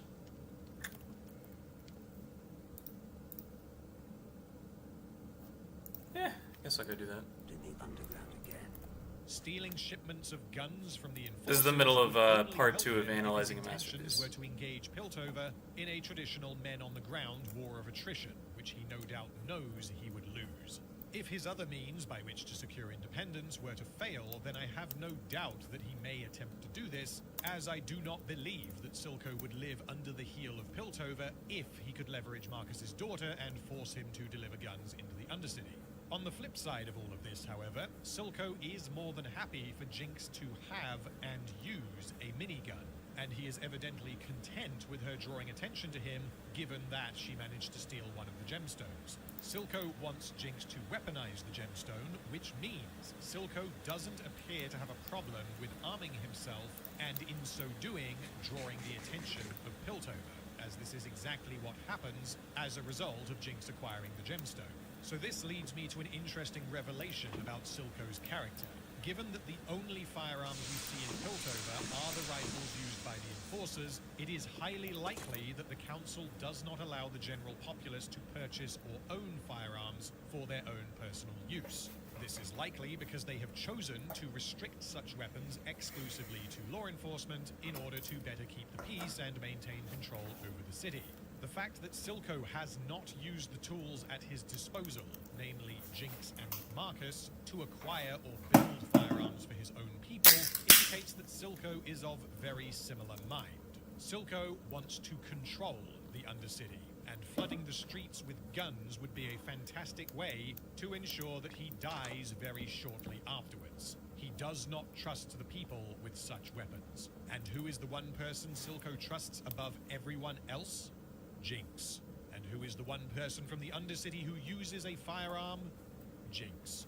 The obvious question this raises, however, is why did Savika and any of Silco's other underlings not ask Silco for one of them nice shiny guns? And the answer to that is, as I mentioned earlier, that Silco's intentions are to keep a low profile until he has the leverage he needs to gain sovereignty. The fact that neither Jinx nor her minigun are what you would call low profile further highlights that Jinx is Silco's weakness. Is there anything so undoing as a daughter? Stay tuned for part 3. Sorry to we also get a tiny bit of further information about the ethos, which is treated as a set of laws that either govern Piltover as a whole or are specific restrictions for scientists. Heimerdinger states that Jace and Victor's experiments with the Hex Core are a violation of the ethos. This implies that the ethos is more what you would call guidelines than actual rules. The most coherent explanation for this is that the ethos is both flexible and subjective to varying degrees. Heimerdinger states that not destroying the Hex Core is against the rules, but Jace and Victor evidently do not agree, likely because there is no part of the ethos that states, "Ye shalt not experiment with thine Hex Core." I don't accept that at this point they were willfully breaking the law with their experimentation, because Jace is a counselor and is solely responsible for overseeing and safeguarding Hextech. If the Hex Core were to become dangerous, which may or may not happen in Act 3, then at that point Jace would have failed to make it safe, and at that point it would absolutely be a breach of the ethos. Of course, the reason why Heimerdinger wants to destroy the Hex Core now is so as to prevent that very thing from happening. He does not want to wait until it becomes dangerous, because if this happens, it will become very dangerous. Heimerdinger therefore does not have a problem with the concept of pre-crime, and had he gotten his way, he would have destroyed the Hex Core before it actually violated the ethos. Jace also says that it is Heimerdinger's opinion that the Hex Core needs to be destroyed, and he suggests that the Council as a whole will need to decide what happens next, meaning that, presumably, Heimerdinger will be expected to present the issue to the Council, and they will then collectively formulate a solution. The ethos is therefore not as simple as "it's illegal, stop it."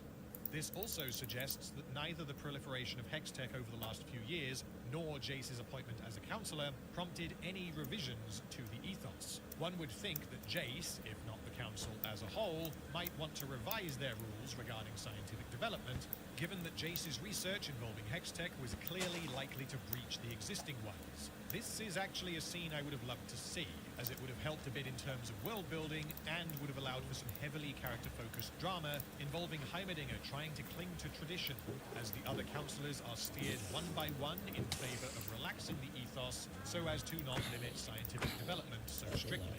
Maybe the final death knell of the scene that absolutely crushes Heimerdinger, causing him to realize that he is a relic and may not be able to help the city anymore, could be Bulbuck siding against him, as this would indicate that even Bulbuck, who has more reason than any of them to want to heavily limit this kind of research, has been swayed either with the promise of wealth or simply by seeing the improvements the Hex Gates have brought to Piltover. There is also substantial development and exploration of Hextech in Act 2, most notably with specific regard to the Hex Core. This is something that Victor has been working on without Jace's involvement, for the most part, and he describes it as an adaptive rune matrix, or Hextech that can evolve. It appears to be self-learning and self-sustaining, and this mirrors the fact that Victor himself needs to evolve in order to save his own life. He discovers that the Hex Core responds to organic matter. Given that I want to pause here. So, something that was really cool, I felt, that could have been done with the Hex Core, is to start it off not as an intelligence. Rather, it would just be a extremely capable device. How would that work? Simple. It has a ton of runes on it. It is not a single thing. And the spell that it creates would be contingent on other things. The positioning of each of the individual runes that make up the creation would be the relevant factor.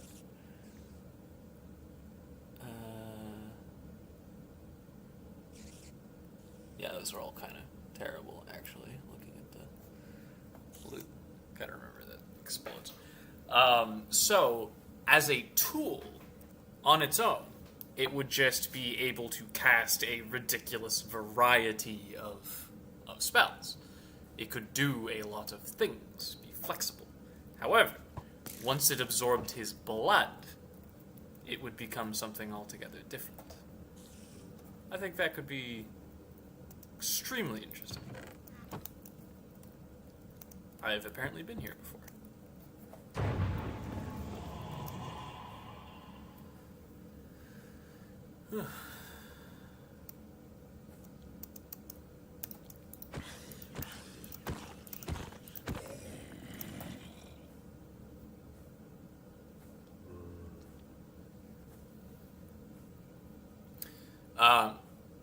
So once it absorbs his blood, it gains the ability to turn on its own. And then, so Heimerdinger would recognize the danger before it's sentient, before it's active. Jace would recognize the danger once it is sentient, and Victor would only recognize the danger when it kills Sky to heal him. I think that could have been a very interesting way to play about that.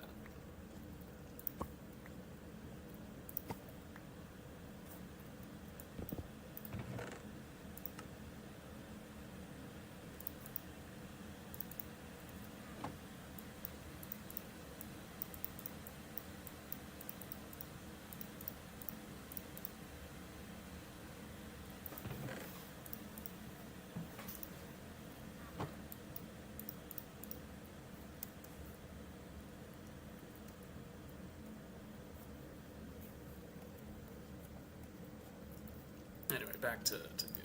Previous scene involving the Hex Core, we saw Victor reach out to it before the scene cut away. We don't actually know what Victor did that led him to this discovery.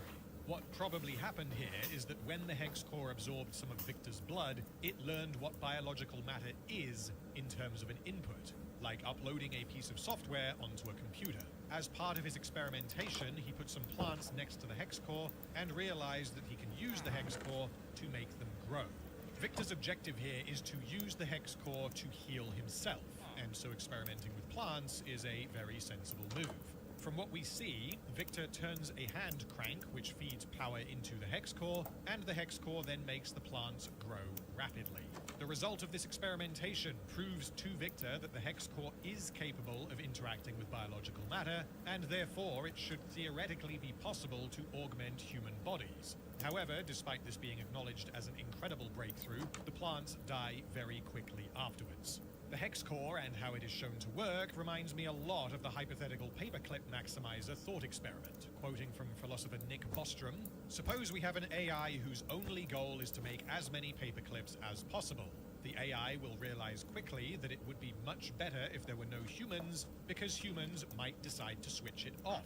Because if humans do so, there would be fewer paperclips. Also, human bodies contain a lot of atoms that could be made into paperclips. The future that the AI would be trying to gear towards would be one in which there were a lot of paperclips, but no humans.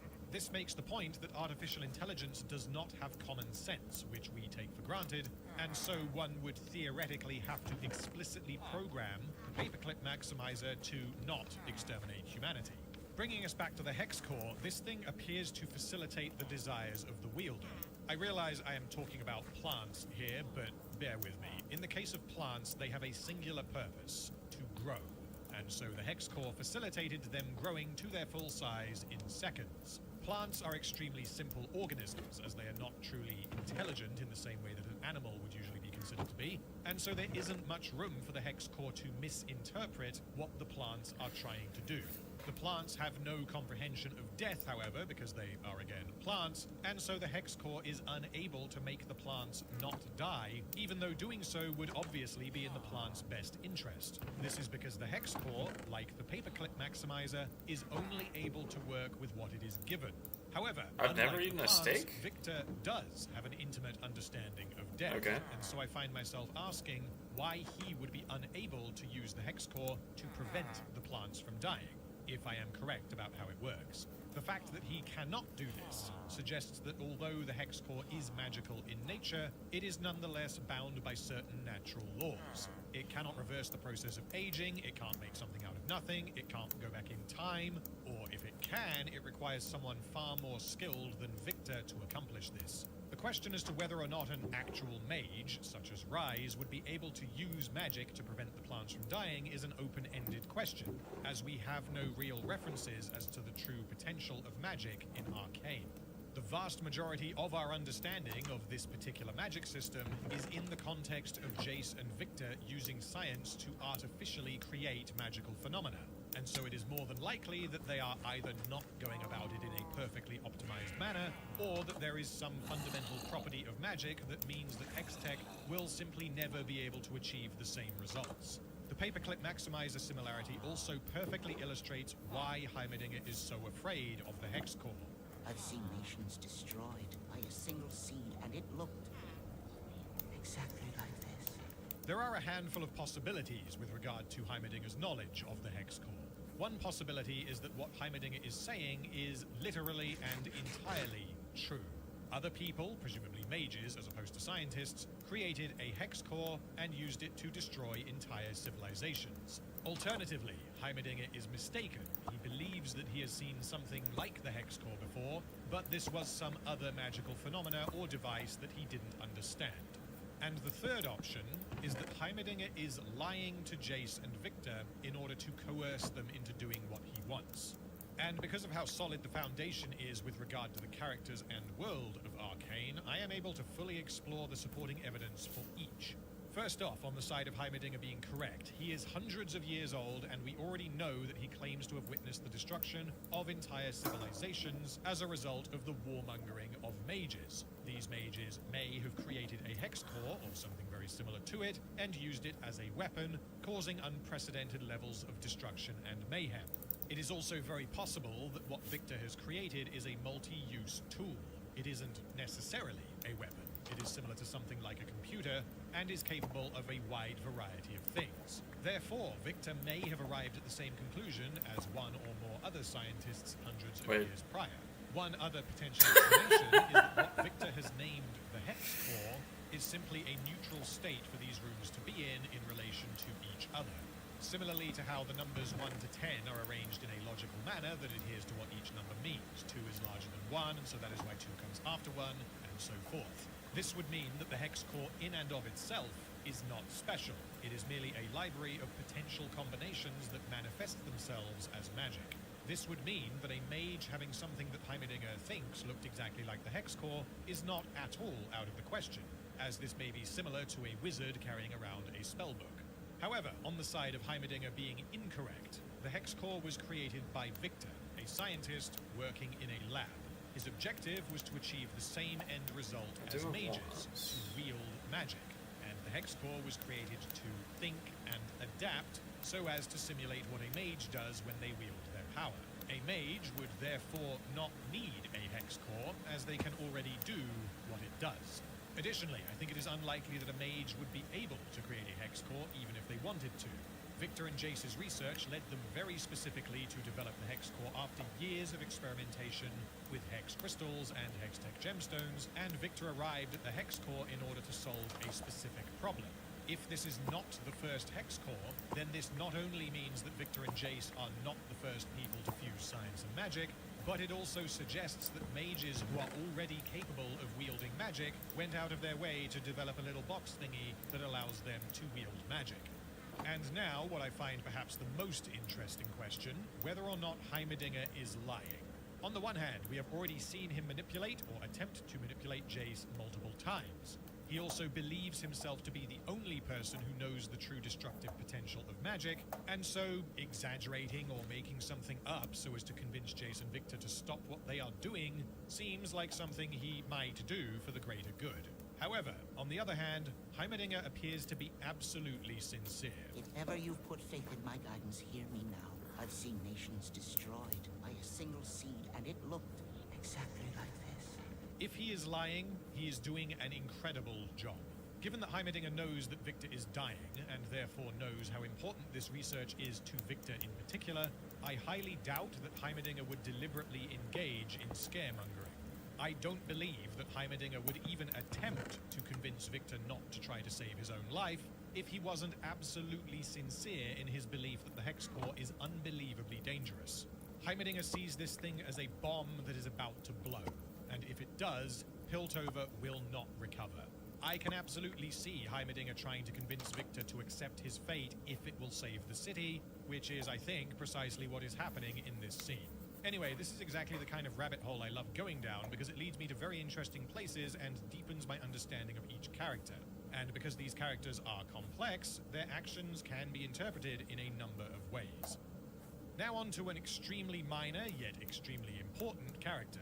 Huck has become addicted to Shimmer, which is the direct consequence of Vander not being around anymore. In his scene in episode 1, Huck was being pushed around by two traders who wanted to extort him, and although he tried to stick up for himself, Vander had to intervene when they threatened to kill him. This established Huck as someone who needed help in order to survive in the Undercity. He is physically weak, he doesn't seem to have any friends to help him, and he is simply not built to be successful in the world he inhabits. He was nonetheless able to conduct business thanks to Vander, which is no longer the case. Vander has been replaced with Silco, who has flooded the Undercity with Shimmer. Where Vander cared about the people more than the city, Silco cares about the city more than the people. Someone turning to hardcore drugs as a way to simply get high and numb the pain of their existence is an unfortunate reality given the way humans are, but in the case of Arcane, the drug has other properties. Notably, that in large enough doses, it can cause physical changes. This point requires that we speculate ourselves down another rabbit hole.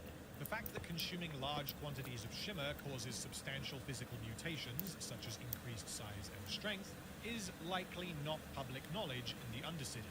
The only people who know that Shimmer does this are Vi, Silco, Singed, Sabika, and any of Silco's goons who were either present in episode 3 or have been told about it since.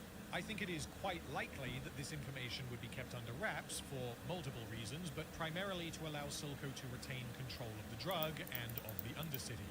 However, pondering this particular point brought me to a rather interesting idea relating specifically to Huck. I don't believe that the stuff Silco puts in his eye, the stuff Deckard and Vander used to become monsters, the stuff Huck became addicted to, the stuff that got mixed with a healing potion and consumed by Vi, and the stuff we see being casually inhaled in the last drop, is all the same chemical compound. The most coherent explanation is that there are multiple strains of Shimmer, and the one that Deckard and Vander consumed is not the one being taken recreationally. This, to me, seems fairly obvious. Imagine, for example, that overdosing on heroin caused the user to turn into the Incredible Hulk. This would happen all the fucking time, and it would not even require that the drug users be aware of the potential for this to happen. It would simply happen by accident. Because I would find it fundamentally unbelievable if this were to be the case, I have had to juggle a few bits of information to try and make sense of it. Given that Huck explains to Caitlin that I just wanted to feel what it was like to be somebody. To make other people afraid. this suggests that it was not as simple as he just hated himself and wanted to get high because YOLO and then things got out of hand.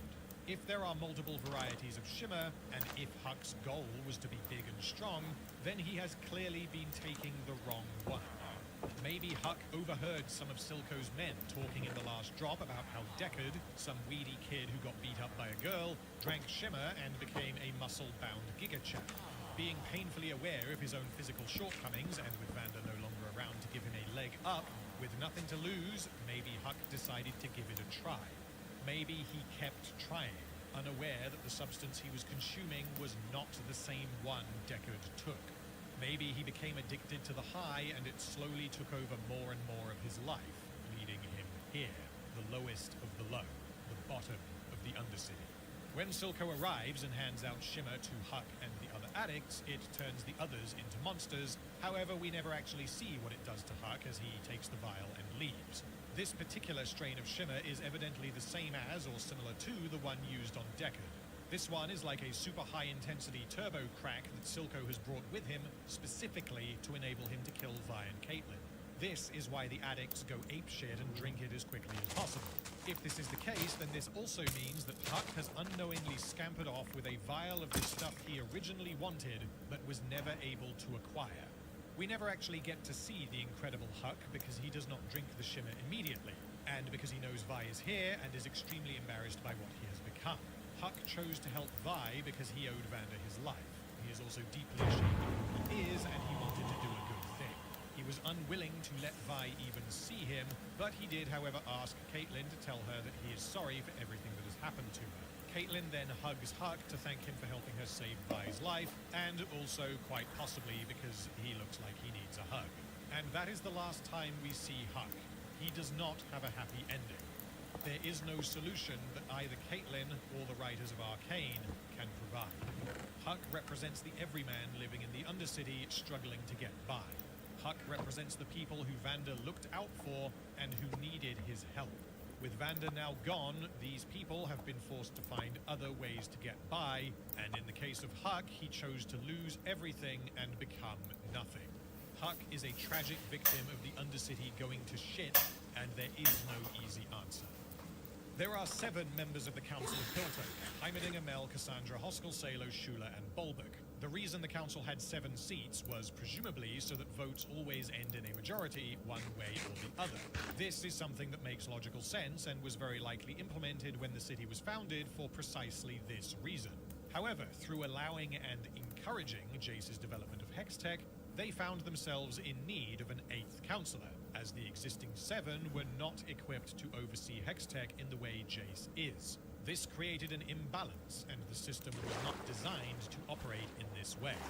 Chesterton's fence is a principle which suggests that modern revolutionaries, idealists, or utopians are too eager to do away with the old or the traditional because they do not understand its purpose. They will only realize afterwards why the institution was in place, by which point it may well be too late to erect a new one. In the literal case of a fence, if a revolutionary walks through a field and sees a fence, he might consider it pointless and want to remove it, without realizing that it was there because a bull was in the other field. In the case of the Council of Piltover, its members appear to have become ideologically captured by the desire to accumulate wealth and power, and a byproduct of this is that they are willing to add an 8th councillor. When Heimerdinger is voted out, the council returns to 7 members, and balance seems to have been restored.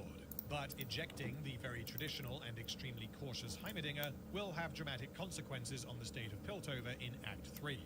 Much like Chesterton's fence, the councillors believed that Heimerdinger no longer served a purpose, that he was unnecessary, and that therefore he could be removed without there being any adverse consequences for them.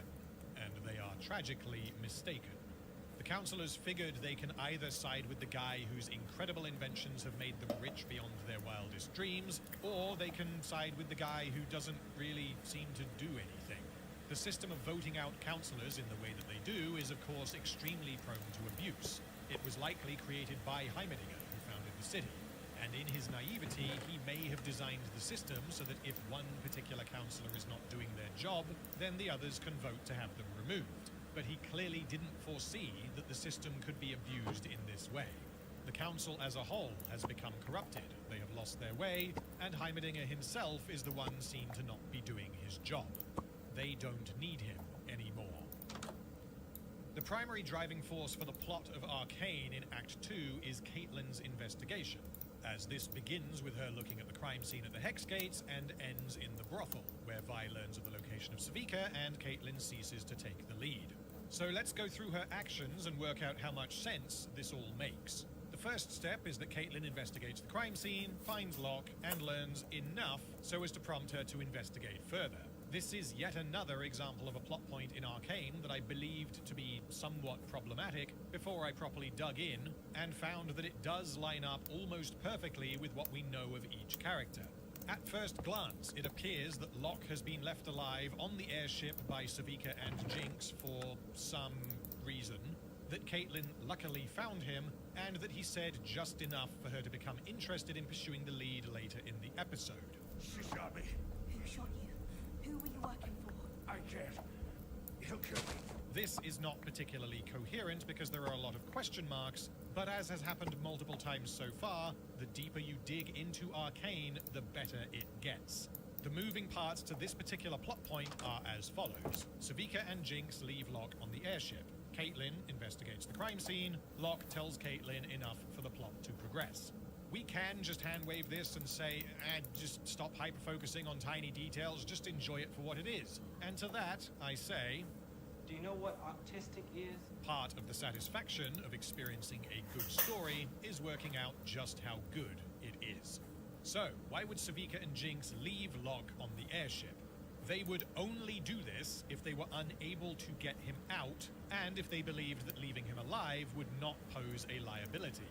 This falls neatly into place, because Savika and Jinx are both aware that Marcus, the Sheriff of Piltover, is in Silco's pocket. If any trouble comes Silco's way, courtesy of the Enforcers, things will get very bad for Marcus very quickly. Given Marcus's position as the sheriff, it is reasonable to assume that Savika would have been comfortable leaving Locke alive on the airship rather than executing him to make sure he keeps his mouth shut, as she believes that Marcus would act in his own self-interest and would cover up Silco's involvement. This isn't watertight, but given that Savika would have to have calculated all of this in seconds as she flees a crime scene accompanied by a psychopath, this is absolutely coherent. The second point then, Caitlin investigating the crime scene happens entirely due to her characterization.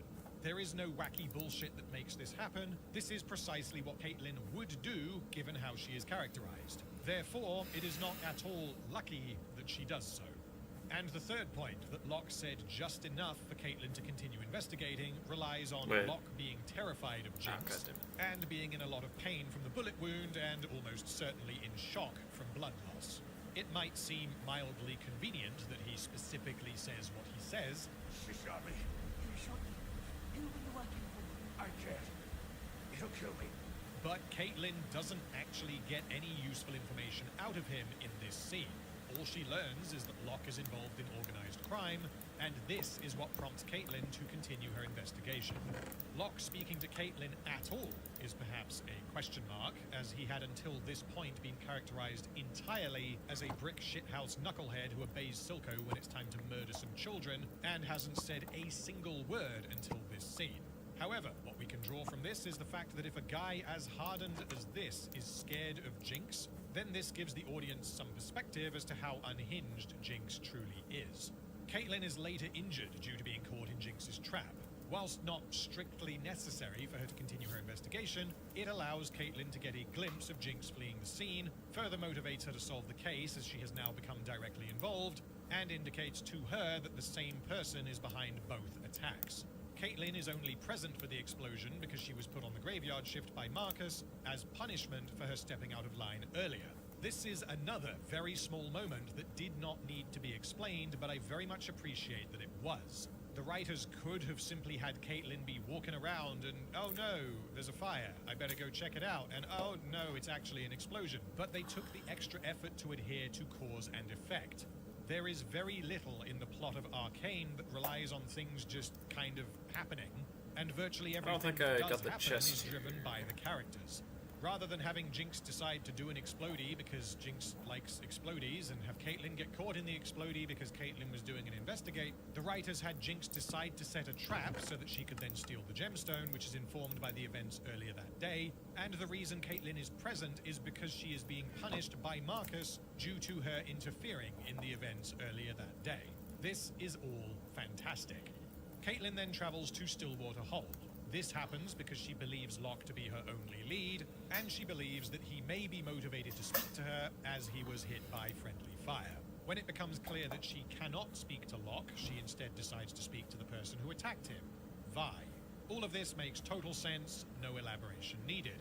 After speaking to Vi, Caitlin then arranges for her to be released. This primarily happens because she is characterized as being naive enough to trust that Vi will keep her word, and because she believes that she herself will not last long in the Undercity on her own.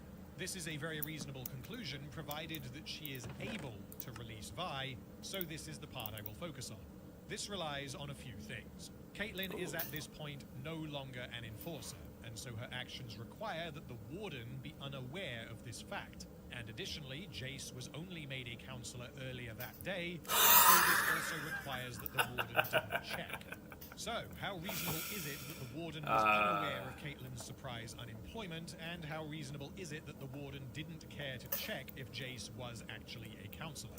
Caitlin is at this point a regular citizen, and so would not have the authority to interrogate inmates. However, Caitlin still looks the part. She is still wearing the uniform, and she may well have been here before. The fact that Piltover doesn't have computers or any kind of electronic databases means that the warden may not have been updated on Caitlin's current job status, and given that Stillwater Hold is situated on an island, this would mean the message tube thingies are not an option, and so someone would have needed to physically travel to Stillwater Hold and update the warden's files manually. The fact that Caitlin went to Stillwater immediately after being told that she was no longer an enforcer makes this more than plausible, whereas had she waited a week, then this would have been far less so. On to the next point. Why did the warden accept that Jace was now a counselor and that he had ordered Vi's release on the day of his promotion? This relies entirely on the characterization of the warden. As we already know, he has no means by which to quickly confirm if Jace is actually a counselor. The warden is clearly depicted as an apathetic piece of shit who routinely beats his inmates. It is unlikely that such a character would refuse the request of an enforcer claiming to be here on behalf of a counselor, and who has presented him with a signed release form. If the warden was instead an uptight, by-the-book, law and order, paperwork-obsessed stickler for protocol, then this would be a reasonable criticism. The warden is, however, as far from the above as possible, which also gives us some insight as to how Piltover's criminal justice system operates in general. Caitlin and Vi then travel to the Undercity, and Vi meets with Babette, the Hordle who runs the brothel. This happens because Babette knew Vander, and she was intentionally sought out by Vi, as Vi would have believed she could trust her, and that she would have the information Vi wanted. Although Vi already evidently has an amount of information regarding the state of the Undercity, namely that Silco is in charge, it is reasonable for her to want to confirm how bad things actually are, and see if she can get any leads. When asked about Powder, Babette appears to know something, but declines to tell Vi. Have you heard anything about Powder? I think Silco has her. It may be that she genuinely had no idea, but given how quickly information travels in the Undercity, and given her position as the owner of the brothel, and given how she very clearly seems saddened after Vi leaves, I owe you. It's nothing. I think it is highly likely that she did know about Powder. This means that Babette simply didn't want to be the one to tell Vi what truly happened to Powder. She hasn't seen Vi for years. Vi was presumed dead, and it would break Vi's heart to know the truth. She can't bring herself to do it.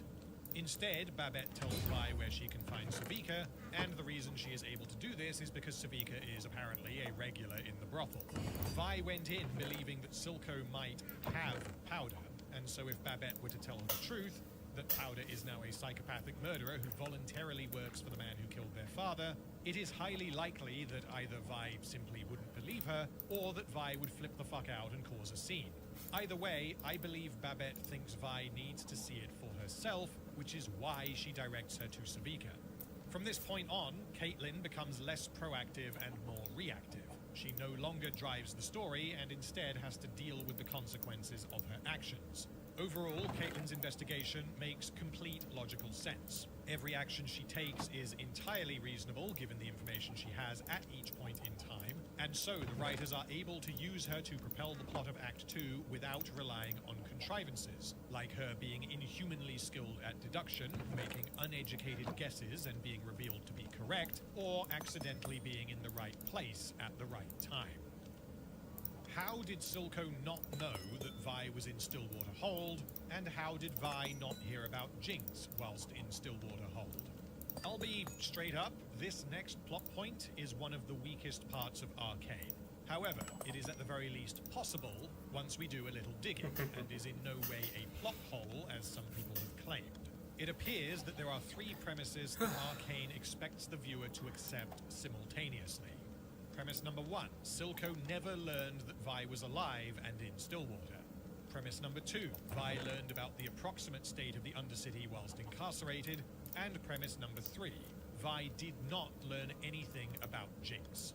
On face value, it appears that the writers are just arbitrarily controlling which bits of information enter and leave Stillwater without offering any kind of justification as to why, but I am more than willing to dedicate time to working out how much of a problem this all is, given how good Arcane is in general. So it is once again time to do some digging. Silco being unaware that Vi is alive would require that Marcus locked Vi up after the events of Episode 3, and What do I need her that for? imprisonment was off the record and undocumented. I don't. This is explicitly confirmed to be the case. I took a look at your file. There's no record of you or your crimes. This would also require that no inmate recognized her at any point in the 8 or so years in which she is imprisoned. This appears to be a bit of a stretch. Vi looks unique. She does not blend in. She has a tattoo on her face that, even if misinterpreted, can easily give away her identity. I am very aware that her tattoo signifies her prisoner number. Prisoner 516. V is 5, I is 1, 5 plus 1 is 6, and 6 is VI. Although the correct way to denote the number 516 in Roman numerals would be DXVI, and if you literally took the numbers 5 and 1, followed by the number 6, you would get VIVI, or ViVi, which could potentially be a reference to Vi's nickname for powder. I know. How could I know? This is all very clever, and I love little details like this, but the fact remains. Vi's name is confirmed in Arcane to be Violet, and she goes by Vi as an abbreviation. I need you, baby. This means that by deciding to tattoo her prisoner number on her face, she has also tattooed her own name on her face. This is the one single part of Vi's character design that I do not like, primarily because it makes certain elements of the narrative harder to accept, namely the fact that no one recognized her for the entire duration of her incarceration. She was also the adoptive daughter of Vander, a fact that seems to have been very well known in the Undercity. I'm going to go and check she it. sends Locke to the infirmary the very day that he is imprisoned, which suggests...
Sorry about that. Yeah, the water around here is not actually potable right now after the hurricane, so I've been drinking a lot more non-water fluids, and they just rush right through me. Got Monster, apple juice, stuff like that.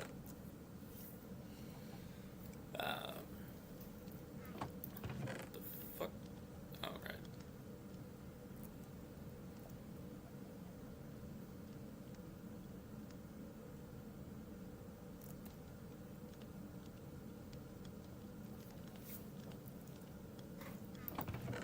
If I netherite template you,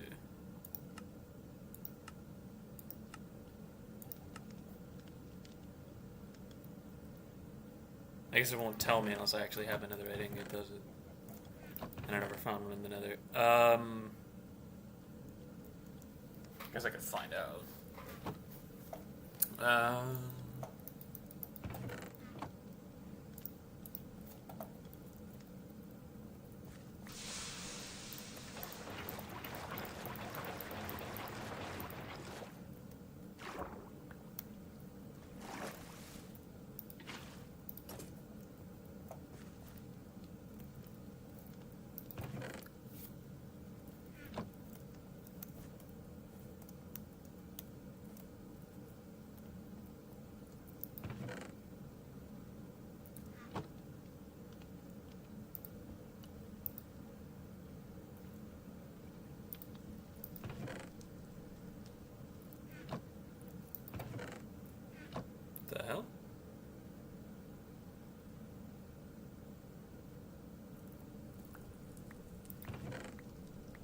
Oh.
Okay, gunpowder, leather, mag cream. Okay.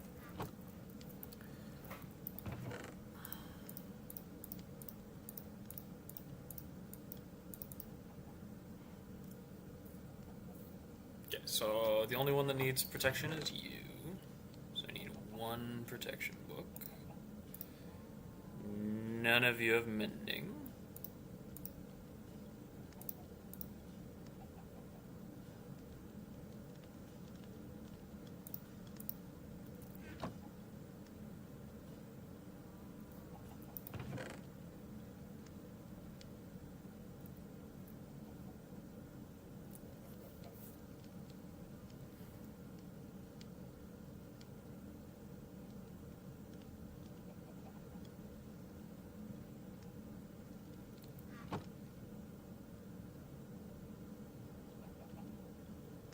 Oh, you already have stable footing. Okay. Aqua Affinity. 3 copies of Unbreaking.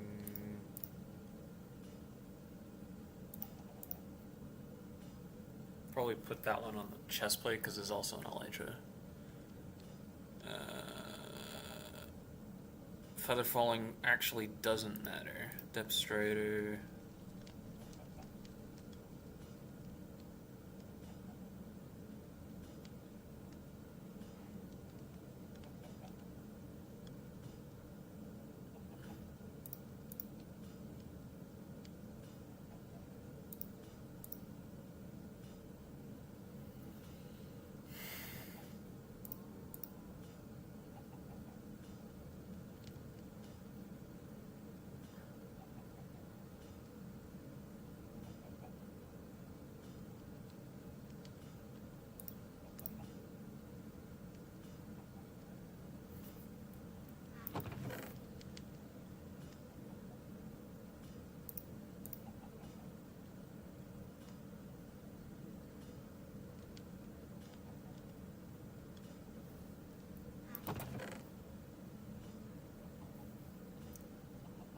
Okay.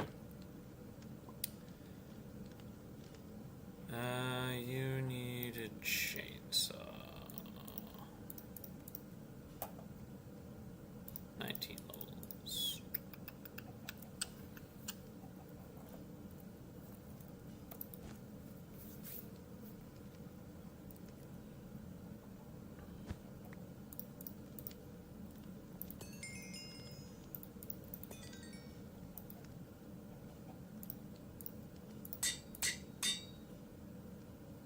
I am still missing 1 proc of mendings. I'm sure I have something in here with mending. It's just you? It's just you, okay. So then 3 in there.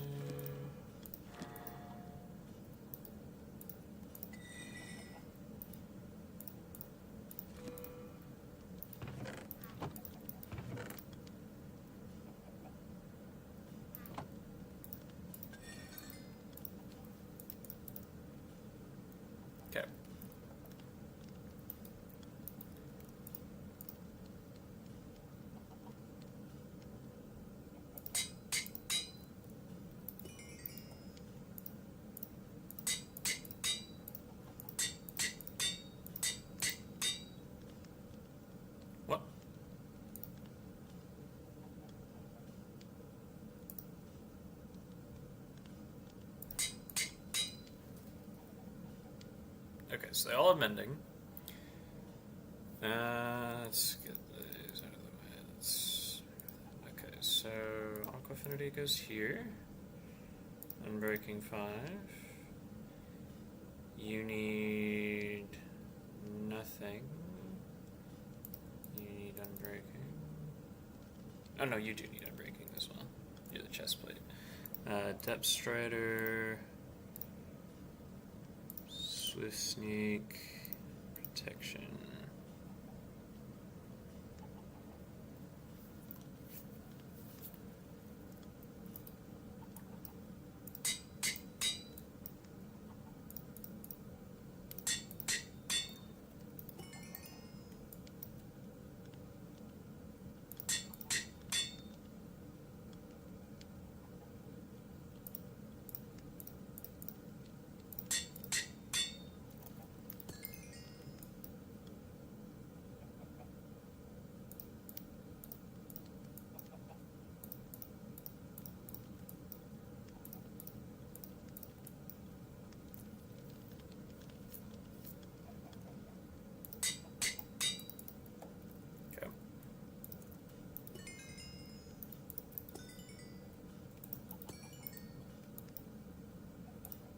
I'm pretty sure one of you is 18.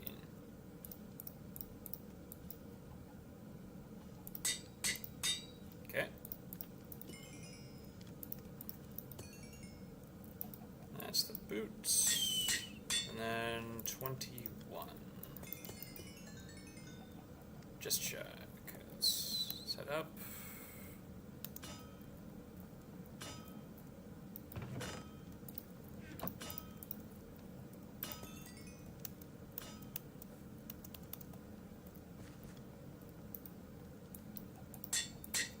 This anvil is not breaking.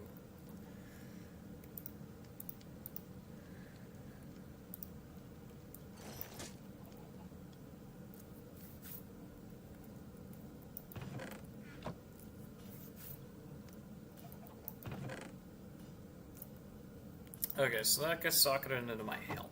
How do I do that?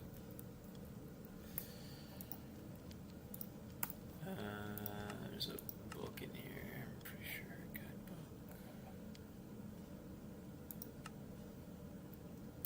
Chronicle of Shadows. Book and a Gold.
Right, but how do I socket?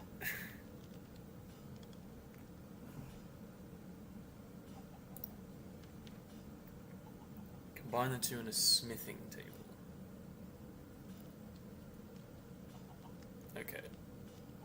It was implied that you could get ancient tier gems? I didn't... I might just be outdated. Whatever. So you have 2 slots. Do Do I want either of you in my helmet? Definitely not you.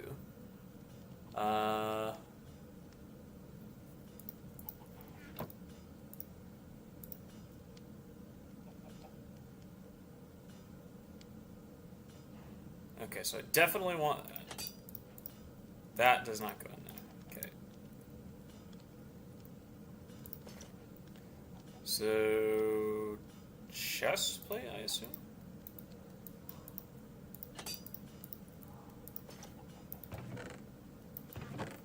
Okay, and at this point, I would need to go to the end to get any significant upgrades. But I think for right now, I actually want to go to the Nether.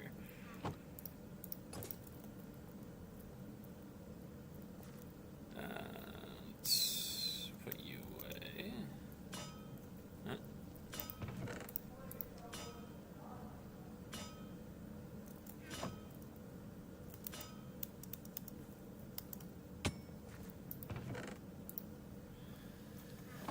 Okay.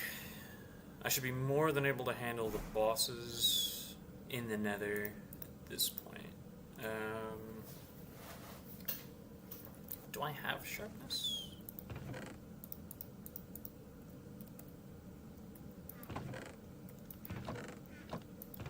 No. Is anything in here have sharpness? No. Okay. That should be it then. Yeah.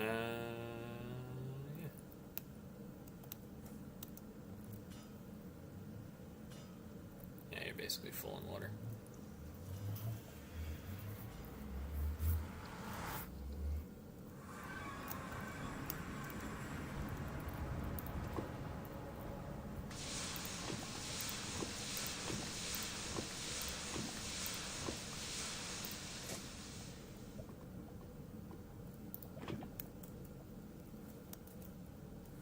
Okay. 256, 79, negative 485.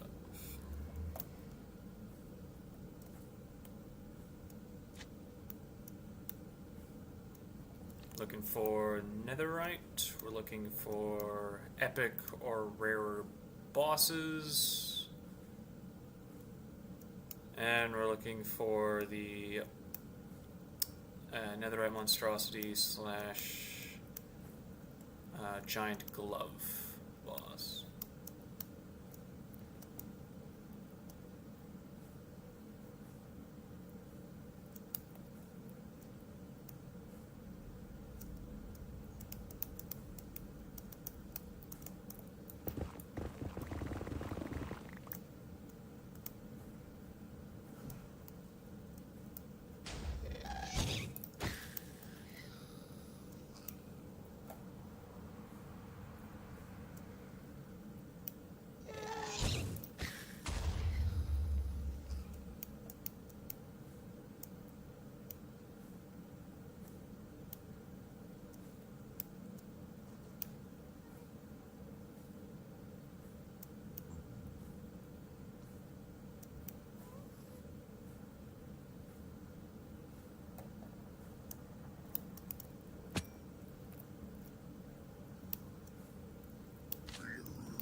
No chest, huh? It's all just gold? I'm gonna store that in here so I don't accidentally toss it.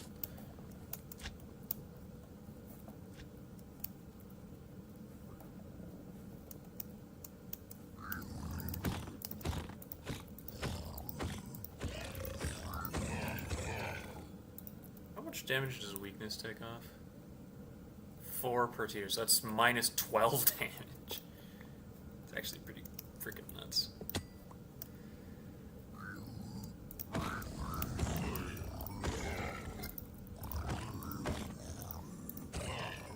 Even on hard mode, that means a lot of mobs just flatly don't do damage.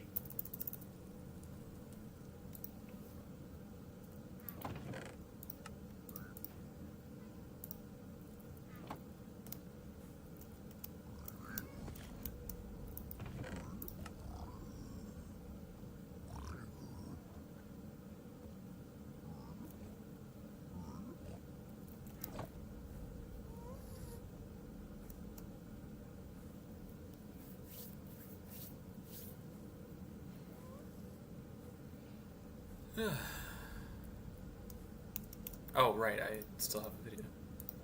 That she would do that to any and all of Silco's men who ended up inside. So the first thing to consider then is, who are the inmates of Stillwater? We are told a few times that the Enforcers and Piltover as a whole consider crimes that take place in the Undercity to be low priority. All this time, they've kept their dealings localized to the Undercity. Low priority. Since the Hex Gates were completed, the Fissures haven't been a priority. Enforcers fear to set foot in the lanes. Given the current state of the Undercity, it is highly unlikely that the Enforcers spend much, if any, time down there.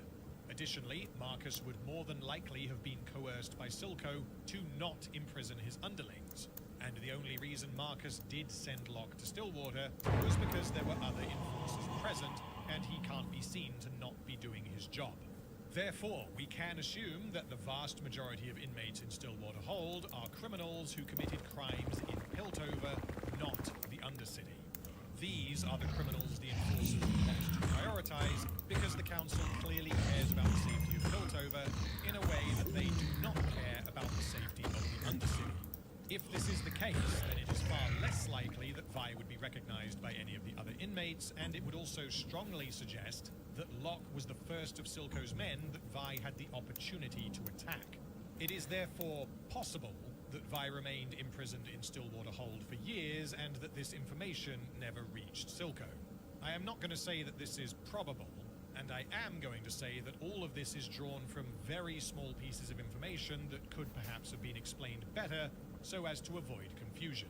Premise number 2 is that we are expected to believe that Vi is explicitly aware that Silco runs the show in the Undercity, as she considers it absurd that Caitlin is unaware of this fact. We work for Silco. They all do.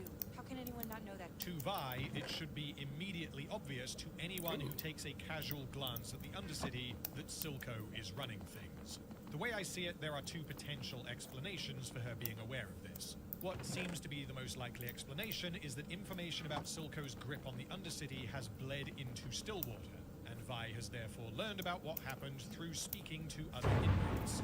One alternative explanation, however, is that Vi deduced Silco's intentions based purely off of what happened in Act 1, and she never actually spoke to any of the other inmates about the Undercity. Her knowledge of Silco's current operation is based entirely on her knowledge that he was some guy who planned to kill her entire family, and given Vander's status in the Undercity, Vi assumes that Silco wanted to do this because Vander was standing in the way of his criminal empire. Therefore, now that Vander is gone, Vi concludes that Silco's criminal empire has flourished, hence Vi stating, Hey, give Silco a kiss on that winning eye of his, will you? I think that Vi working out what Silco was doing based purely on what happened in Episode 3 is a stretch, though not impossible, and I think the far more reasonable explanation is that she learned what happened by speaking to the other inmates, or perhaps simply by listening to them, as speaking to them would raise the question, again, as to how none of them recognized her. Premise number 3 is that Vi did not at any point learn anything about Jinx whilst in Stillwater. There is a way out of this, but for now I will explain why this appears to be a problem. Jinx is not exactly subtle. She has explicitly made a name for herself. She is known and feared both by Silco's men, by other criminal organizations, and almost certainly by the regular citizenry of the Undercity. Therefore, it seems entirely likely that at some point during Vi's 8 years of imprisonment, someone involved in the criminal underworld might end up in Stillwater and make mention of an insane blue-haired psychopathic teenager named Jinx who blows things up from time to time. In order to plug this hole, we need to do a bit of work. I am happy to accept that the vast majority of the inmates are criminals who committed crimes in Piltover, not the Undercity. If these criminals were themselves from Piltover, then they would be far less likely to know who Jinx is. However, this does not account for criminals from the Undercity committing crimes in Piltover outside of Silco's purview. The idea that Vi never once overheard anything relating to her sister in the 8 years during which she was imprisoned is ridiculous. It is admittedly possible, however, it is by no means the most likely explanation. And as the writers do not elaborate on this point, it means that they appear to be expecting the viewer to either not notice or to accept something far less likely than the alternative without any elaboration. However, before you type your angry comments, the potential way around this is that Vi did hear about Jinx whilst inside. This would line up with her vague awareness of the state of the Undercity. She overheard conversations as people came in and out. She almost certainly heard horror stories from other inmates about a deranged lunatic who blows people up when they look at her funny. Vi remembers her sister as a clumsy loner with pretty severe depression, and so the idea that these are both the same person doesn't even enter her mind. There are dots that Vi could have connected. She could reasonably have heard that this particular person is a teenage girl. She could have heard that she has blue hair. She could even have heard that she calls herself Jinx. However, Vi would not be receptive to any of this. She would hear this and then reject it out of hand, and quite possibly attack the person making these claims because Vi would absolutely be in denial. She could well have connected the dots, but the fact that she doesn't tells us that Vi is unwilling to even consider the possibility. This absolutely fits with her character, as everything she does in episodes 5 through 9 relies upon her inability to accept what Powder has become. The easiest way to summarize my issues with this Stillwater Hold stuff is if I compare it to what I consider to be some of the strongest storytelling in Arcane, namely the climax of Episode 3. Those sequences in Episode 3 feel inevitable. They feel like the only thing that could have happened. There is no other way those events could have played out. Cause and effect are in full swing. Conversely, with regard to the Stillwater Hold plot points, they do not feel inevitable. There are many other more reasonable things that could have happened. There are multiple other ways things could have gone, and because of the very limited supporting evidence we get elsewhere in the series, some of these alternative paths are more plausible than what actually happens. There are some ways that the writers could have tightened up these plot points. Maybe Vi spent 90+% of her time in solitary confinement, which would reduce the likelihood that she would be noticed, or that she would have the opportunity to learn about Jinx. The problem is that the higher we dial the amount of time that she spent in solitary, then the more convenient it is that she was able to hospitalize Locke on day 1. So overall, I definitely wouldn't call these explanations probable, but they are at the very least possible. I'm honestly thankful that these potentially rather substantial contrivances do have workarounds based entirely on information presented in the show, although I do think that this should have been communicated somewhat more clearly. The reason this narrative beat is so important is because there is a huge amount of the story and the emotional journey that the characters take that relies on Silco being unaware that Vi was in Stillwater, and on Vi being unaware that Jinx is working for Silco. Additionally, if the writers have different ideas as to what exactly went on inside Stillwater all those years, then this potentially leaves them wide open to contradicting everything I have just said in Season 2. If they reveal either that Stillwater Hold does contain a substantial number of prisoners from the Undercity, or that one or more of Silco's men did time there, then it will significantly damage the plausibility that Silco was unaware of Vi, and Vi was unaware of Jinx, and this would therefore become a plot contrivance. How plausible is it that Jinx could work out how to harness Hex Tech? In my previous video, one of my main hang-ups was how quickly Jace and Victor managed to use the crystals to create magic. The partial explanation for this is that Jace had spent years working on all of the theory, detailed in his notebook, and then with Victor's help, he was able to prove his theory. I don't have the same criticism with regard to Jinx, and this comes down to a few points. Most importantly, Jinx has a stabilized Hextech gemstone to work with. not a hex crystal, as was the case with Jace and Victor. This means that the chances of something going catastrophically wrong are far less likely than they were for Jace and Victor, which essentially means that Jinx does not need to use the safety rails. She can go at it full tilt until she cracks it. Additionally, Jinx is not working to create something from nothing. She is trying to replicate what someone else has already done, which means she knows definitively that it can be done, and so she is not simply stabbing around in the dark until it works. Additionally, she has Jace's notebook, which she also stole from his lab, and given her experience and history of tinkering with technology, as well as her general level of intelligence, I am more than happy to accept that Jinx could harness the power of the Hextech gemstone, because the hardest part has already been done for her. Jinx also has years of experience turning things into weapons, starting with her bombs when she was a child, and after the events of Episode 3, she would go on to develop and build a minigun, a weapon that doesn't seem to have any kind of precedent within this world. This is further evidence that she is extremely skilled with technology, and given that she has Jace's notebook, I don't have any kind of problem with her doing what she does.